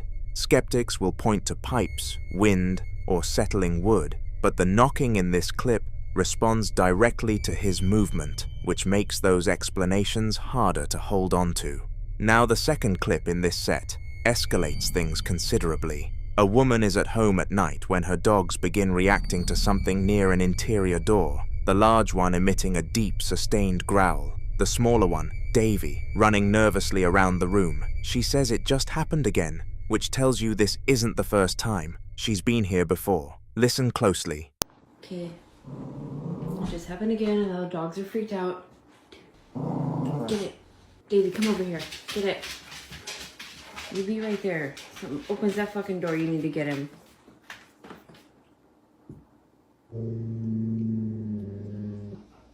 Oh my god, I don't know if it's gonna happen again. It just fucking happened again.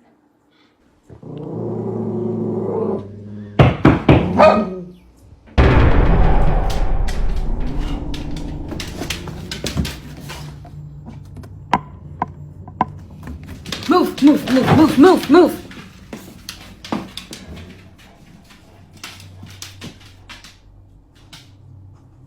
Fucking nobody there!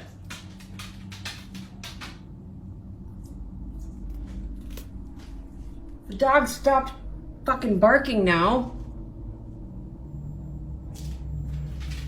Davy's freaking the fuck out by the door though.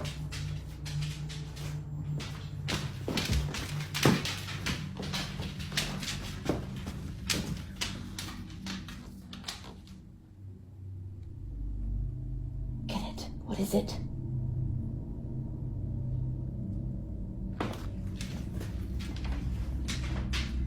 There's nobody out there. I'm not opening the fucking door anymore.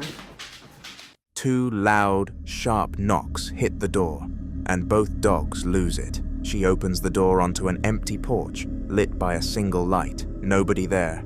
Nothing moved, except for a bouquet of artificial flowers knocked onto the floor. She checks a second door, scans the dark yard, finds nothing, and eventually says she's not opening the door anymore. What makes both of these clips so difficult to dismiss together is the shared detail. The knocking always comes from a door, always sounds deliberate, and always leads to an empty space on the other side. For some viewers, that pattern points to something territorial, something that understands what a door means and uses it intentionally. Others think the animal's reactions are the most telling part, since dogs are widely believed to perceive things outside the range of human senses. If you've been following similar cases, like and subscribe. If you're enjoying watching this video, whatever is doing this clearly isn't interested in being seen, only heard. And after 2 clips, one during the day and one at night, the pattern hasn't changed at all.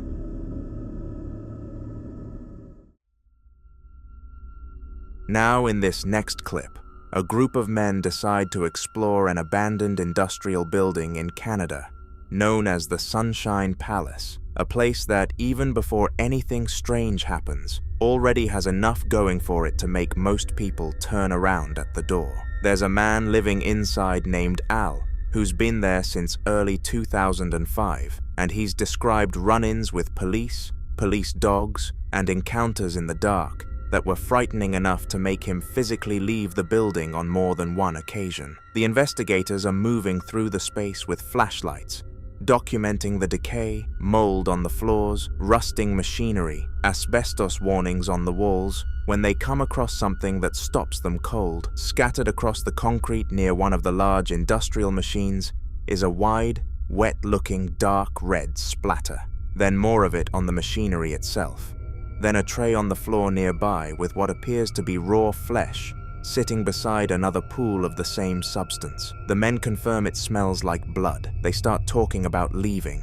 Then, from somewhere deeper in the building, the sounds start. Watch. These groups are stuff like good, eh? I got the owner's manual, it's alright. I know what I'm doing. Okay, step back, I know how to work this machine. That's how you fix it.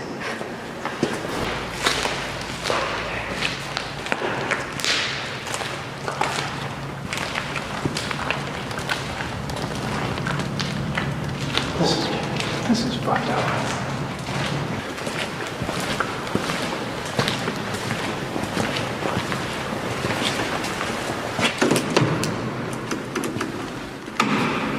I think it's broken.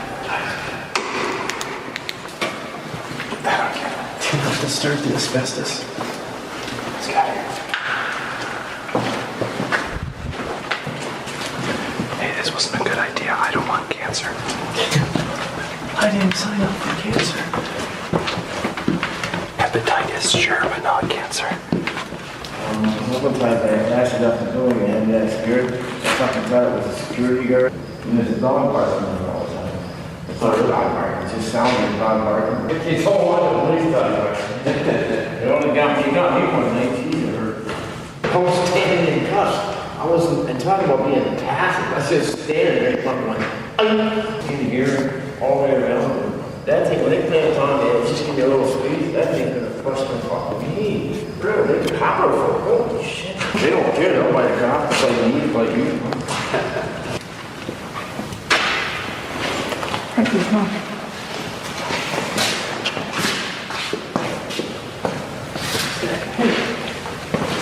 Hey. Oh, there's a map. I have acquired the map. Dee-dee-dee-dee. Okay, get this going. But they really needed to hire a decorator. See all this mold? That's all mold. We definitely have not been here. I concur. What do you suppose that is? That looks like blood to me. Fucking smells like blood.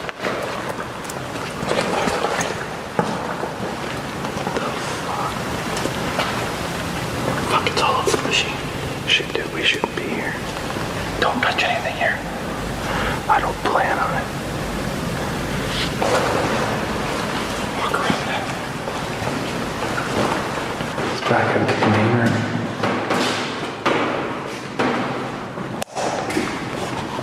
Look at this. Holy fuck. That's blood. Oh fuck, are you serious? Oh Jesus. God, why do I gotta go first? Because you're the little guy. Good news is nothing's dead. Look over here. More blood.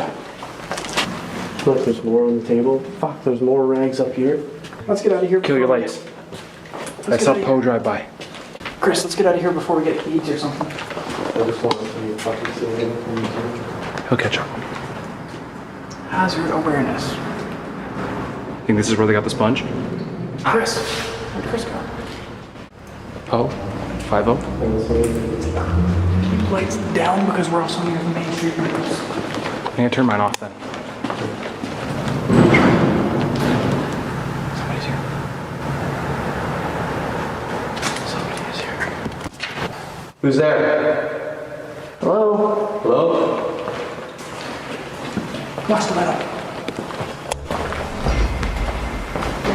Hello? Who's there?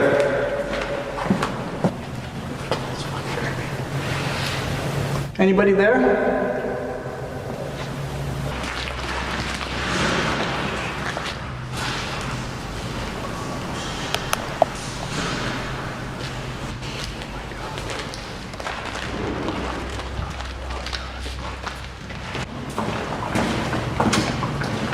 Let's get out of this as fast as possible, please. Please. Very fast. Jesus fucking Christ. What's making that noise? Let's get back to that stairwell.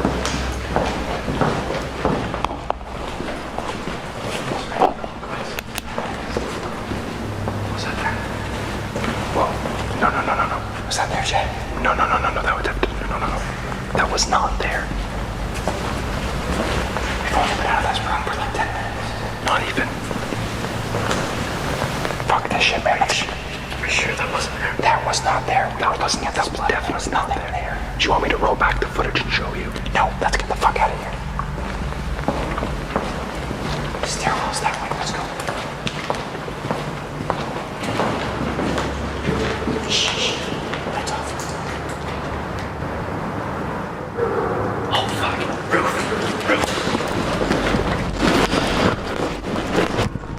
Why? Open those doors.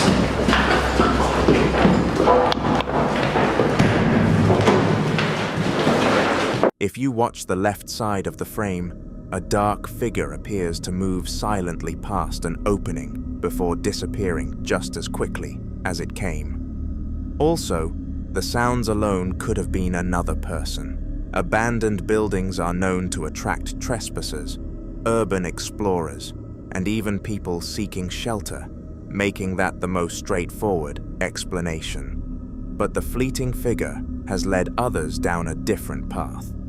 Paranormal investigators often describe abandoned factories and industrial sites as locations where reports of shadow figures and unexplained footsteps are unusually common. Some believe places marked by decades of accidents, abandonment, or emotional trauma can retain what they call residual energy, the idea that past events somehow leave an imprint on a location, whether the figure belonged to another person quietly moving through the factory, or whether something else was sharing that building with them. The investigators never stayed long enough to find out.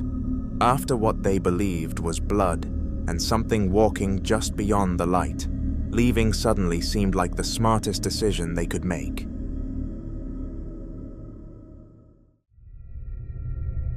This next video was recorded inside a home kitchen by what appears to be a high-angle security camera positioned in the corner of the room, capturing everything from a wide, slightly distorted view that misses nothing. It's a completely ordinary afternoon. A man is at the sink washing dishes, singing along to Spanish-language music playing in the background, the whole scene casual and relaxed, in the way that only makes what follows feel stranger. Nothing about this kitchen suggests anything is wrong. Then this happens. Watch. No sé por qué No estás conmigo, amor, amor, amor prohibido.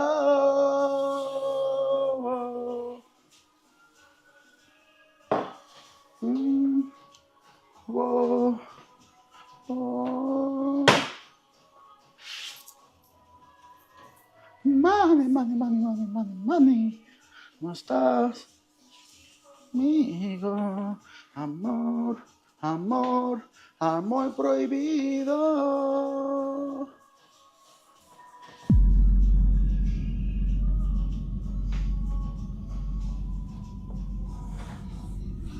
What the fuck? Holy shit. What the fuck was that? Oh, I'm out.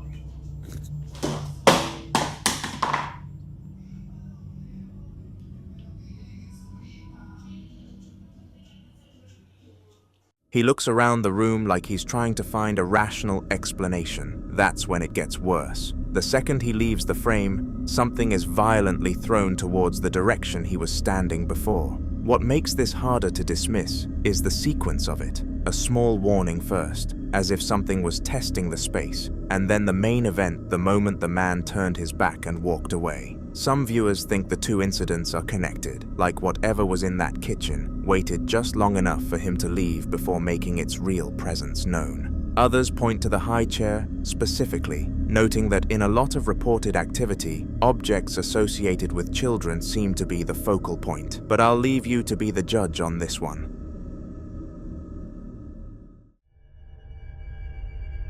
The following clips come from 3 separate witnesses, each describing something they can't explain. But what connects them is the feeling that whatever they caught wasn't random and wasn't finished. In the first, a woman is reviewing her home security footage late at night, sometime after 2 in the morning, when she notices something that stops her mid-scroll. For hours, the front porch had been completely empty. Nothing on the deck, nothing near the railing, just a quiet wooden porch with a bicycle parked to the side. She scrubs through the timeline, pointing out the nothing, the long stretch of ordinary footage, and then she reaches 2:06 a.m. Watch. Okay, so it's this morning at 12 a.m., 12:06, and then an hour later, nothing.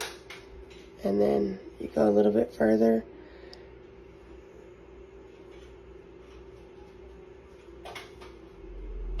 then at 2:06, it opens up by its fucking self.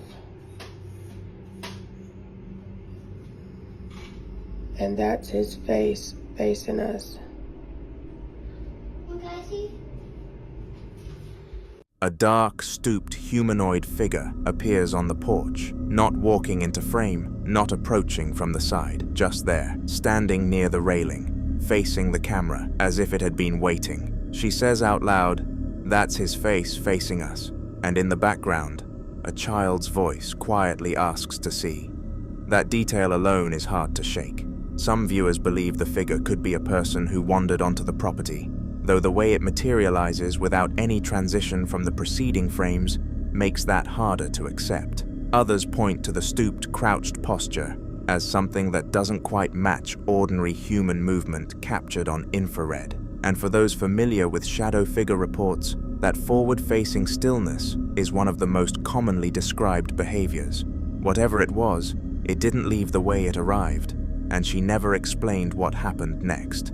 The second clip is quieter, but no less unsettling. A woman keeps an old ventriloquist dummy, dated 1973, stored inside a trunk on her porch. She'd placed it a specific way, lying on its back facing one direction. When she went back to check on it, it was facing the other way. Take a look. He's normally facing this way. This is the way that he's been facing. And then we found him facing this way. So I'm gonna put him back the way he was. He's been out in the rain so many. She calmly demonstrates the difference, showing how she found it versus how she left it. Her tone matter-of-fact in the way people sound. When something strange has happened so many times, it no longer fully surprises them. Ventriloquist dolls carry an unusually heavy folklore weight. There's a long history of people treating them as objects that can attract or hold residual energy, particularly ones that are old and have passed through many hands. Whether that's superstition or something more is debatable, but the 1973 stencil on that trunk suggests this dummy has been around long enough to collect a story or two. If you're enjoying watching this video, like and subscribe to keep up with everything we cover. The third clip is the one that's hardest to watch. A security or baby monitor camera films a child's bedroom at night, the child asleep in the bottom bunk, covered by a white comforter, completely still. Watch closely.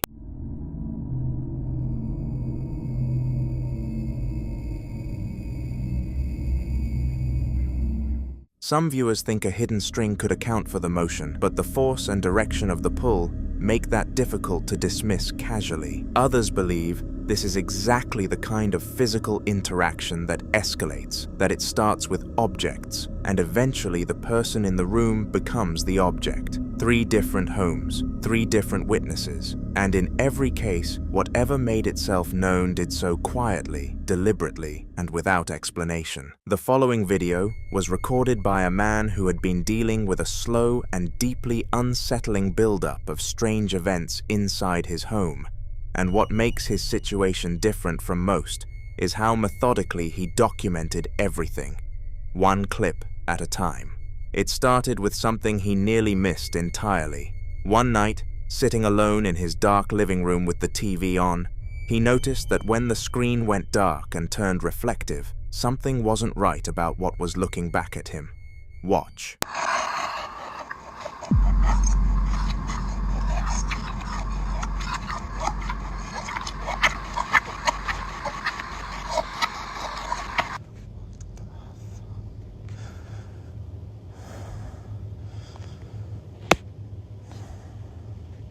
In the reflection of the darkened TV screen, a tall, slender, dark silhouette is visible standing directly behind him, a shape he clearly hadn't noticed until that moment, judging by the sharp gasp and panicked camera movement that followed. Many viewers immediately recognized that figure as what's commonly called a shadow person, a term used across paranormal communities to describe dark, human-shaped silhouettes that appear to move or stand with intent, distinct from ordinary shadows because of how they hold their form. Some researchers have linked the phenomenon to cultural traditions far older than the internet, including the Choctaw concept of the Nalusa Falaya and similar entities across Islamic folklore involving the jinn. Others argue it's a product of fear and low light playing tricks on an already anxious mind. But whatever explanation you lean toward, his reaction in that moment was real. That changed everything, because it turns out the shadow wasn't the only thing he'd been finding in his house. When contractors came to investigate a decomposition smell coming from his basement, what they found sealed inside the foundation wall was disturbing in its own right. Watch. To show you, honestly. It's a train wreck down here. Since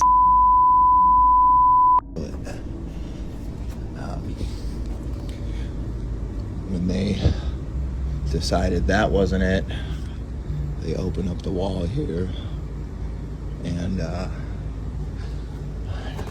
didn't find any dead animals, but they did find that, and that's not even the weirdest part.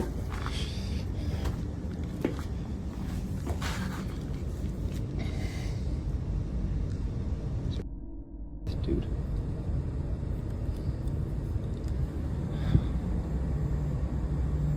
Yeah, I don't know. I don't know if I'm just tripping out or...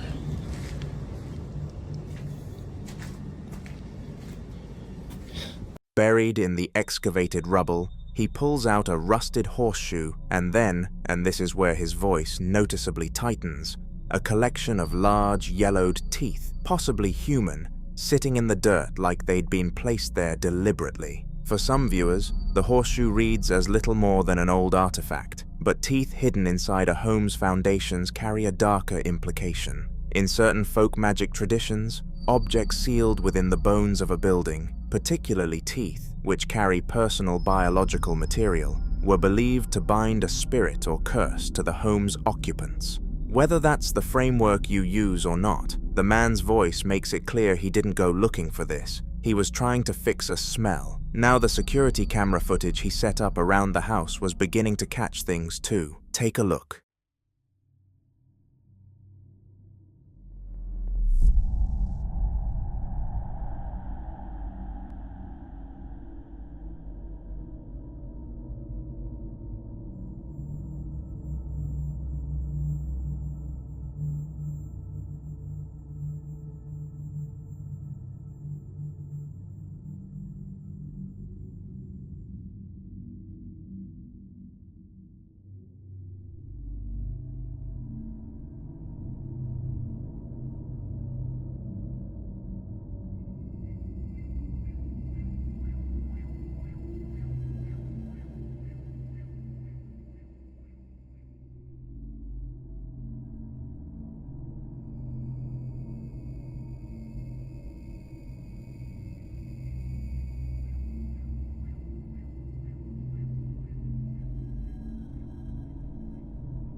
In the silent, black and white infrared footage of an empty living room, a book suddenly falls from the top shelf of a large bookshelf with no visible person or force near it. And when he comes back inside about 15 minutes later and picks it up off the floor, the clip ends on a still image of the cover. It's a holy Bible. The fact that it's a Bible, rather than any other book, deepened the reaction online considerably. Some viewers pointed to the idea of a demonic presence, specifically targeting or displacing religious objects, a pattern reported in a number of haunting accounts where entities appear to respond to symbols of faith with particular aggression. His dog had also refused to approach the basement door that same night, which he'd noted in previous clips. It didn't stop. By the time he sat down to record himself playing guitar a few nights later, the activity had spread through the entire house. Watch.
While he plays, a pale, blurry shape, face-like, faint, is visible in the background behind him, circled in red. The kitchen cabinets were found hanging open, and then, in bedroom footage where he'd been woken by the sound of footsteps, a quiet, raspy, whispered voice is recorded saying, "Your fire's dying," a disembodied whisper that's specific. directed at someone alone in a dark room. That alone is terrifying. Some people familiar with EVP research point out that voices recorded during audio malfunction are sometimes among the clearest captures, as though whatever is present finds a window when the signal breaks. He'd also mentioned the smell from the basement had spread through the entire house by this point, and that birds had been flying into his windows and dying. Details that, if true, suggest the environment itself was changing around him. His friends watched this set of clips more than once, and the thread running through all of it is harder to dismiss each time. Which brings us to the most recent footage, captured when he wasn't even home. Watch.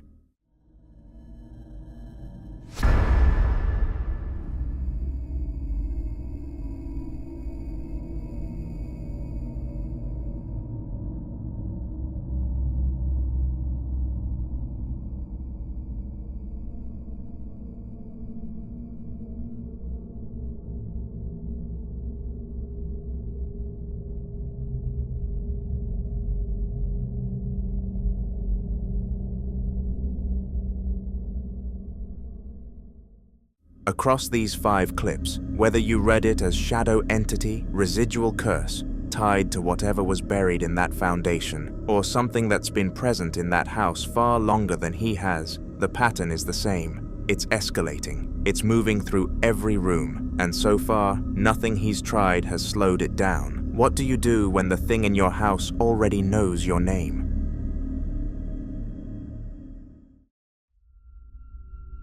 This next clip was recorded inside an apartment by a static Wise security camera, sometime just before dawn. The timestamp reads 5:41 in the morning. The owner had already been noticing strange activity throughout the apartment for a while, but whatever was happening that night decided to make itself impossible to ignore. The room is quiet, lit only by the camera's night vision. A black cat is resting near the ottoman in the center of the living room, and nothing about the scene looks out of the ordinary. Then it got worse. Listen closely.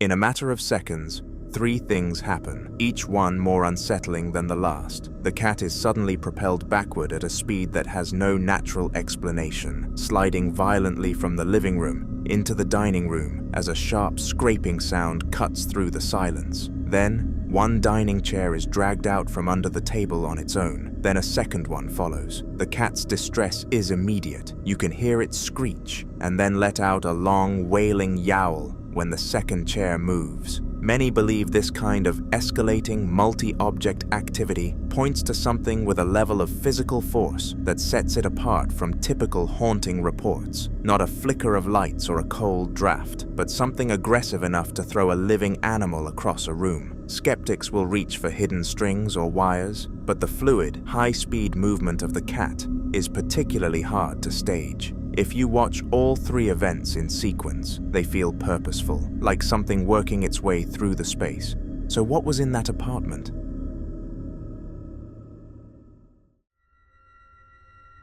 This next clip comes from a man living in what he describes as a 1920s house, a place packed with taxidermy, Venetian masks, vintage decor, and the kind of heavy atmosphere that makes you wonder if any of it was chosen intentionally. He says strange things have been happening for a while. Noises, objects moving, the usual pattern of low-level activity that's easy to dismiss one incident at a time. But on this particular evening, around dusk, he decided to walk through the house with his phone and document whatever he could. Watch.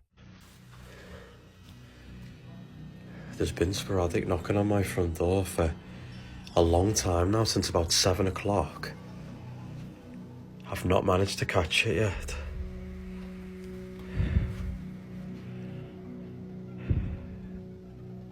you knocking on my front door? You can see through the glass as well, so it's a good angle to have. If you're there, knock. Whoa. What do you want?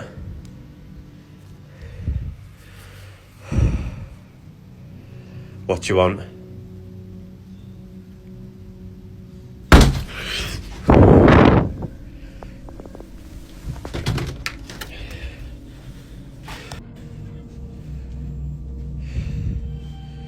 What do you want?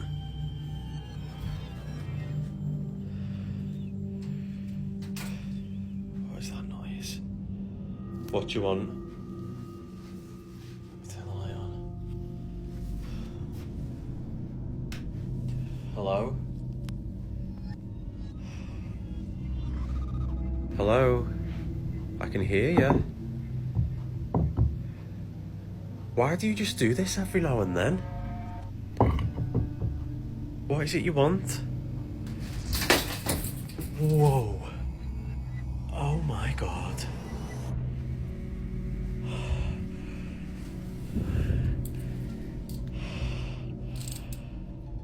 Shit.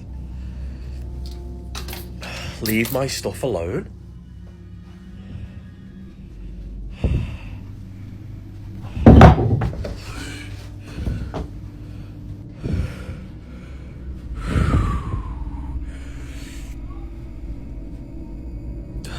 Seem bothered. You alright? You're used to it, aren't you, I suppose?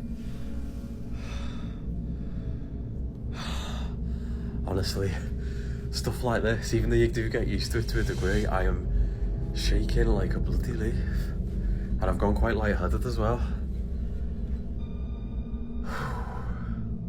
Hopefully I managed to catch the knocks on the door anyway to show you. But I've caught the bloody fire guard flying off the fire. What?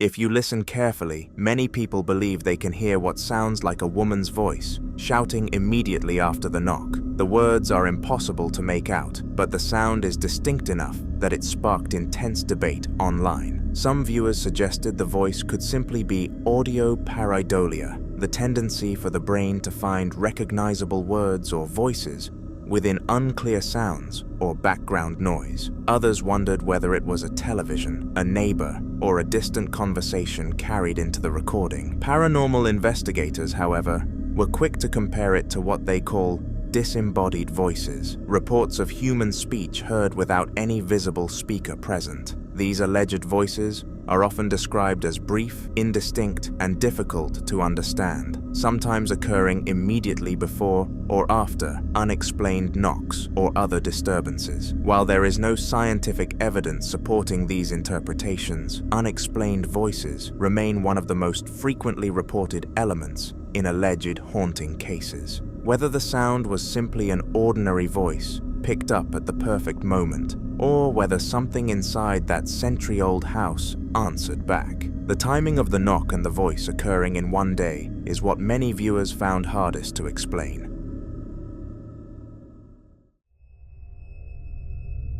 Now in this next clip, a woman is filming outside her home late at night, just casually talking to her audience, commenting on how beautiful the night is, though she can't quite see the moon or stars from where she's standing. It's an ordinary moment, relaxed and conversational, with nothing suggesting anything unusual is nearby. Then the camera drifts toward the carport area. Watch.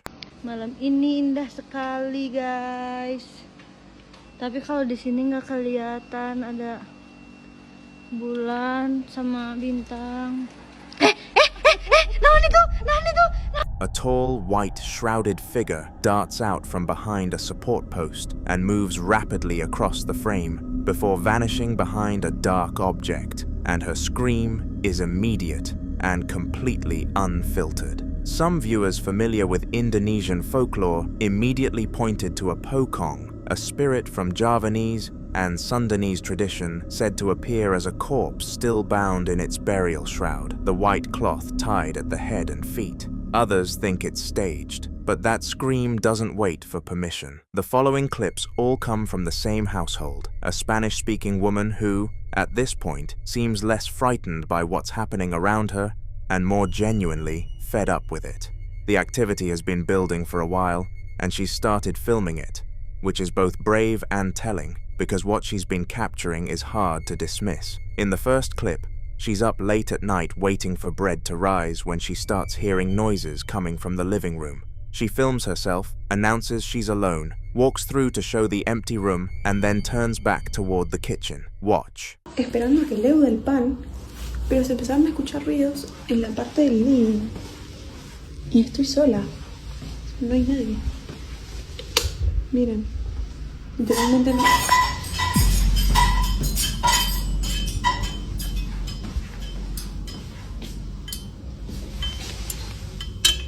Qué pesado, hermano. Qué ganas de romper las bolas que tiene.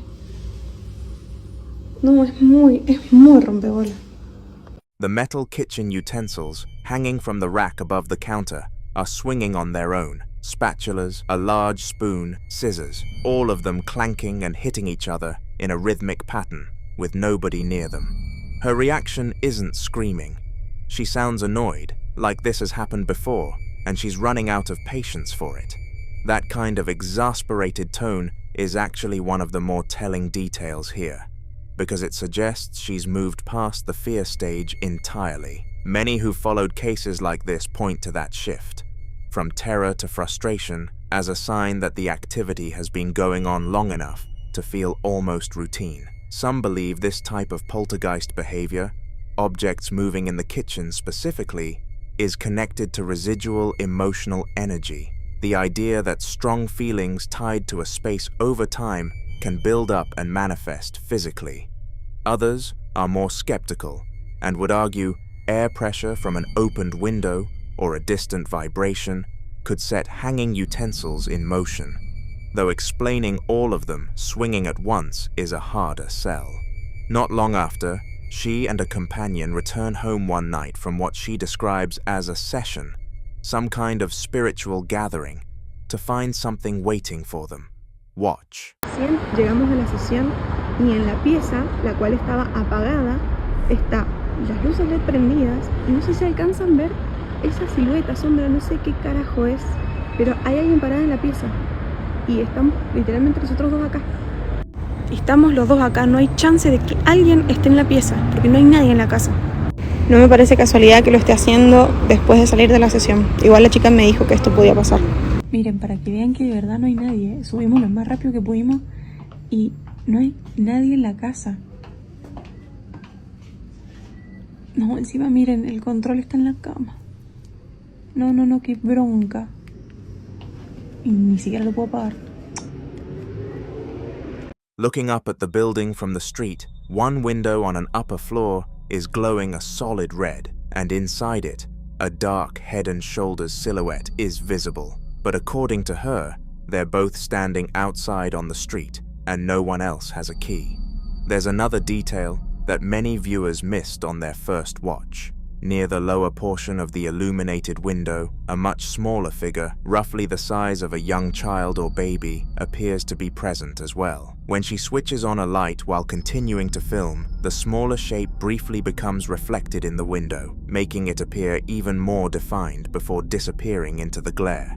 Whether those silhouettes were nothing more than reflections layered across the window, or whether someone, or something, was already inside the apartment waiting for them, is a question the footage never answers. In the next clip, she's in her bedroom during the day, starting to talk into her phone, when something off-camera catches her attention and she stops mid-sentence. Listen closely. Buenas, ¿Qué hincha huevo? ¿Qué es, por favor? No, qué rompebola. The bedroom door, which had been fully open, slams shut on its own with serious force, while she's standing in the next room watching it. No one is near it. Same house, same woman, same reaction. It's almost like she's dealing with a recurring presence that knows how to get on her nerves. That pattern of minor but deliberate disturbances, things chosen for their noise or their disruption, rather than their danger, lines up with what's often described as low-level intelligent haunting, activity that's reactive rather than random. The bedroom activity doesn't stop there. A static camera left on overnight in the same room, this time with another person in the bed, catches two separate things happening without anyone noticing. Watch closely. Llegar como que ya con eso. No, me dice, mira, esto es algo serio, tengo que hacer. Bueno, adivina dónde terminó yendo. Claro. A mi casa, porque obviamente que al garchadero yo, mira, mis angelías en el garchadero, no. No pasó, no, está bien, está bien. Y ahora, bueno, como a mí no me puedo hacer rezos la media hora, a estar rezando. Claro, en el garchadero. En el garchadero.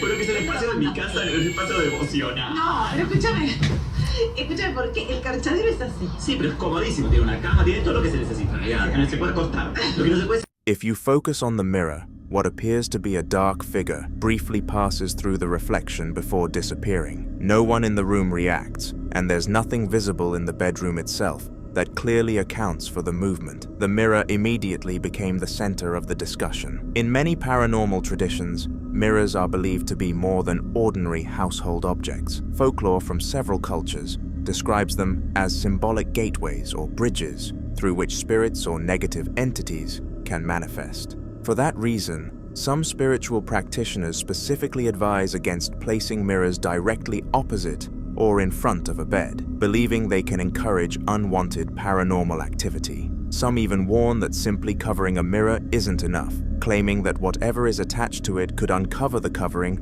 or continue to use it regardless.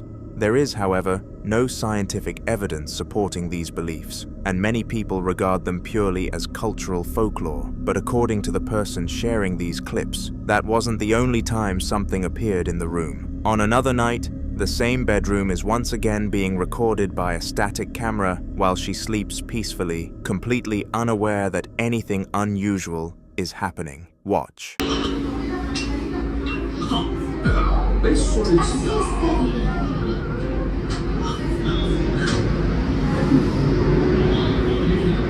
A tall, dark, clearly defined head and shoulders silhouette appears in the glass of the bedroom window, leaning into view from the right edge of the pane and holding its position while the person in the bed sleeps completely unaware. It's darker than any ambient reflection in the room, and it has a shape that's unmistakably human. Whether that figure is a trick of light, someone outside, or something else entirely, what's harder to ignore is that across all of these clips, the same home, the same woman, the same building irritation, whatever is in that space appears to be sticking around. But the bigger question isn't just what that reflection is, it's whether any of this is going to stop.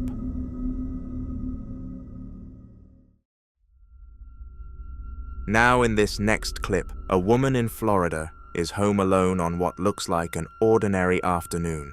Daylight streaming through the windows, her little dog Tula sitting calmly on the stairs, when she starts hearing something she can't explain. A music box melody, high-pitched and tinkling, playing clearly from somewhere inside the house. No one else is home. She picks up her phone and starts moving through the hallway, searching. Listen closely.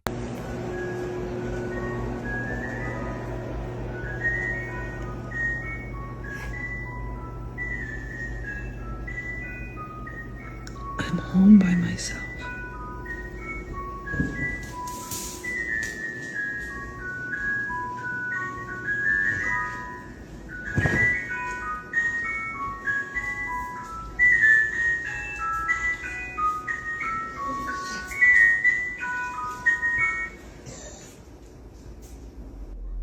No, I don't think so.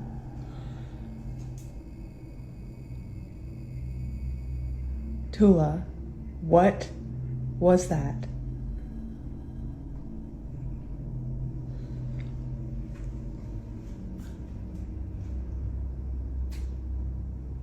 Oh, no. No, because I'm about to sit on the porch still calling it. Absolutely not. The music plays for nearly half a minute before cutting off mid-melody, not fading, not winding down, just stopping. And that alone is unsettling. She checks every corner of the room, asks her dog Tula what it was, finds nothing that could account for it. No toy, no device, nothing. Music boxes aren't supposed to start on their own. And they're not supposed to stop like that either, mid-note, as if something decided it was done.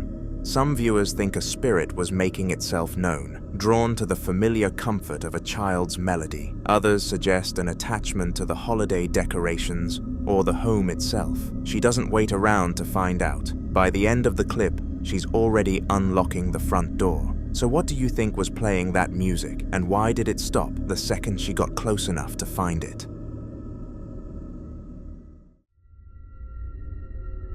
Now in this next video, a couple say they've been hearing something that makes no sense at all. The sound of a baby crying coming from inside their apartment. Not outside, not through the walls, but from somewhere within their own home. It starts suddenly, continues for a few seconds, and then stops completely. And the strangest part is, it happens every single night. Watch this.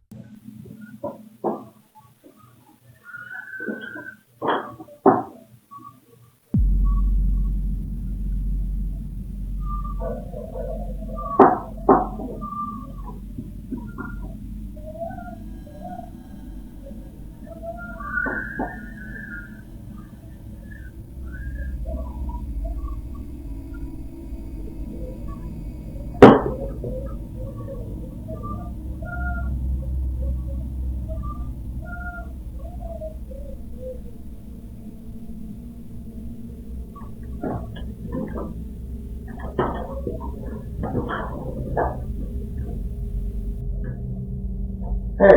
Yeah. Did you hear baby crying? No, I opened the door. Oh, I thought that's why you opened the door. I heard it crying a long time in here.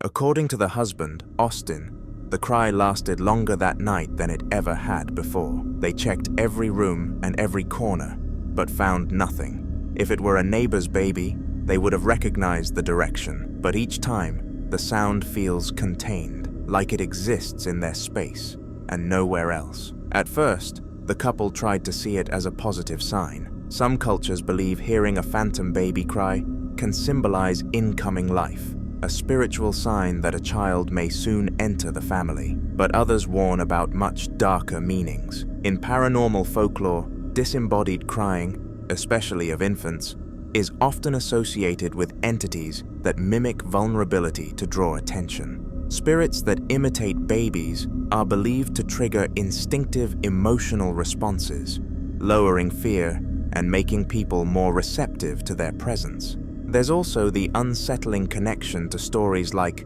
La Llorona, an entity known for using the sound of crying children to lure people closer. But what unsettles this couple the most isn't just the crying, it's the fact that it happens at the same time, every single night. So should they see it as a hopeful sign or a warning? I'd love to hear your thoughts on this one.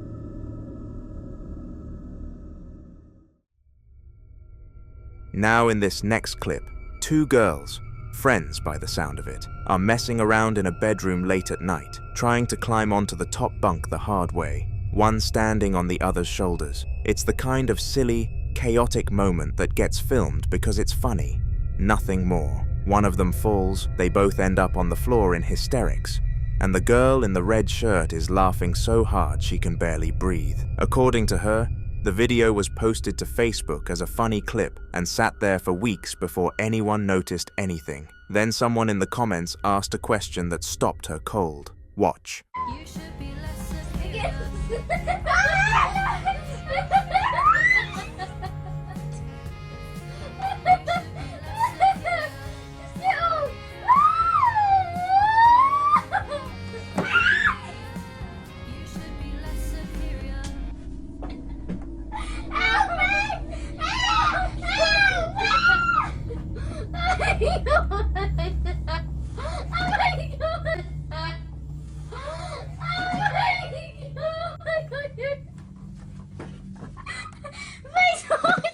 Right there, a pale, slender hand with noticeably long fingers reaches out from behind her left shoulder, grips the lower rail of the bunk bed, and then pulls back out of sight. Neither girl reacts. They couldn't have. According to her, neither of them even knew it was there until someone pointed it out weeks later. If you slow it down and watch the moment carefully, there's no angle that puts either girl's arm in that position. Her own left hand is clearly visible and accounted for. Some viewers think it's a third person just out of frame, though the room and camera angle make that difficult to explain. Others go somewhere darker entirely, pointing to the fact that just before the hand appears, she'd been yelling, "Help me," over and over, and something, it seems, may have answered.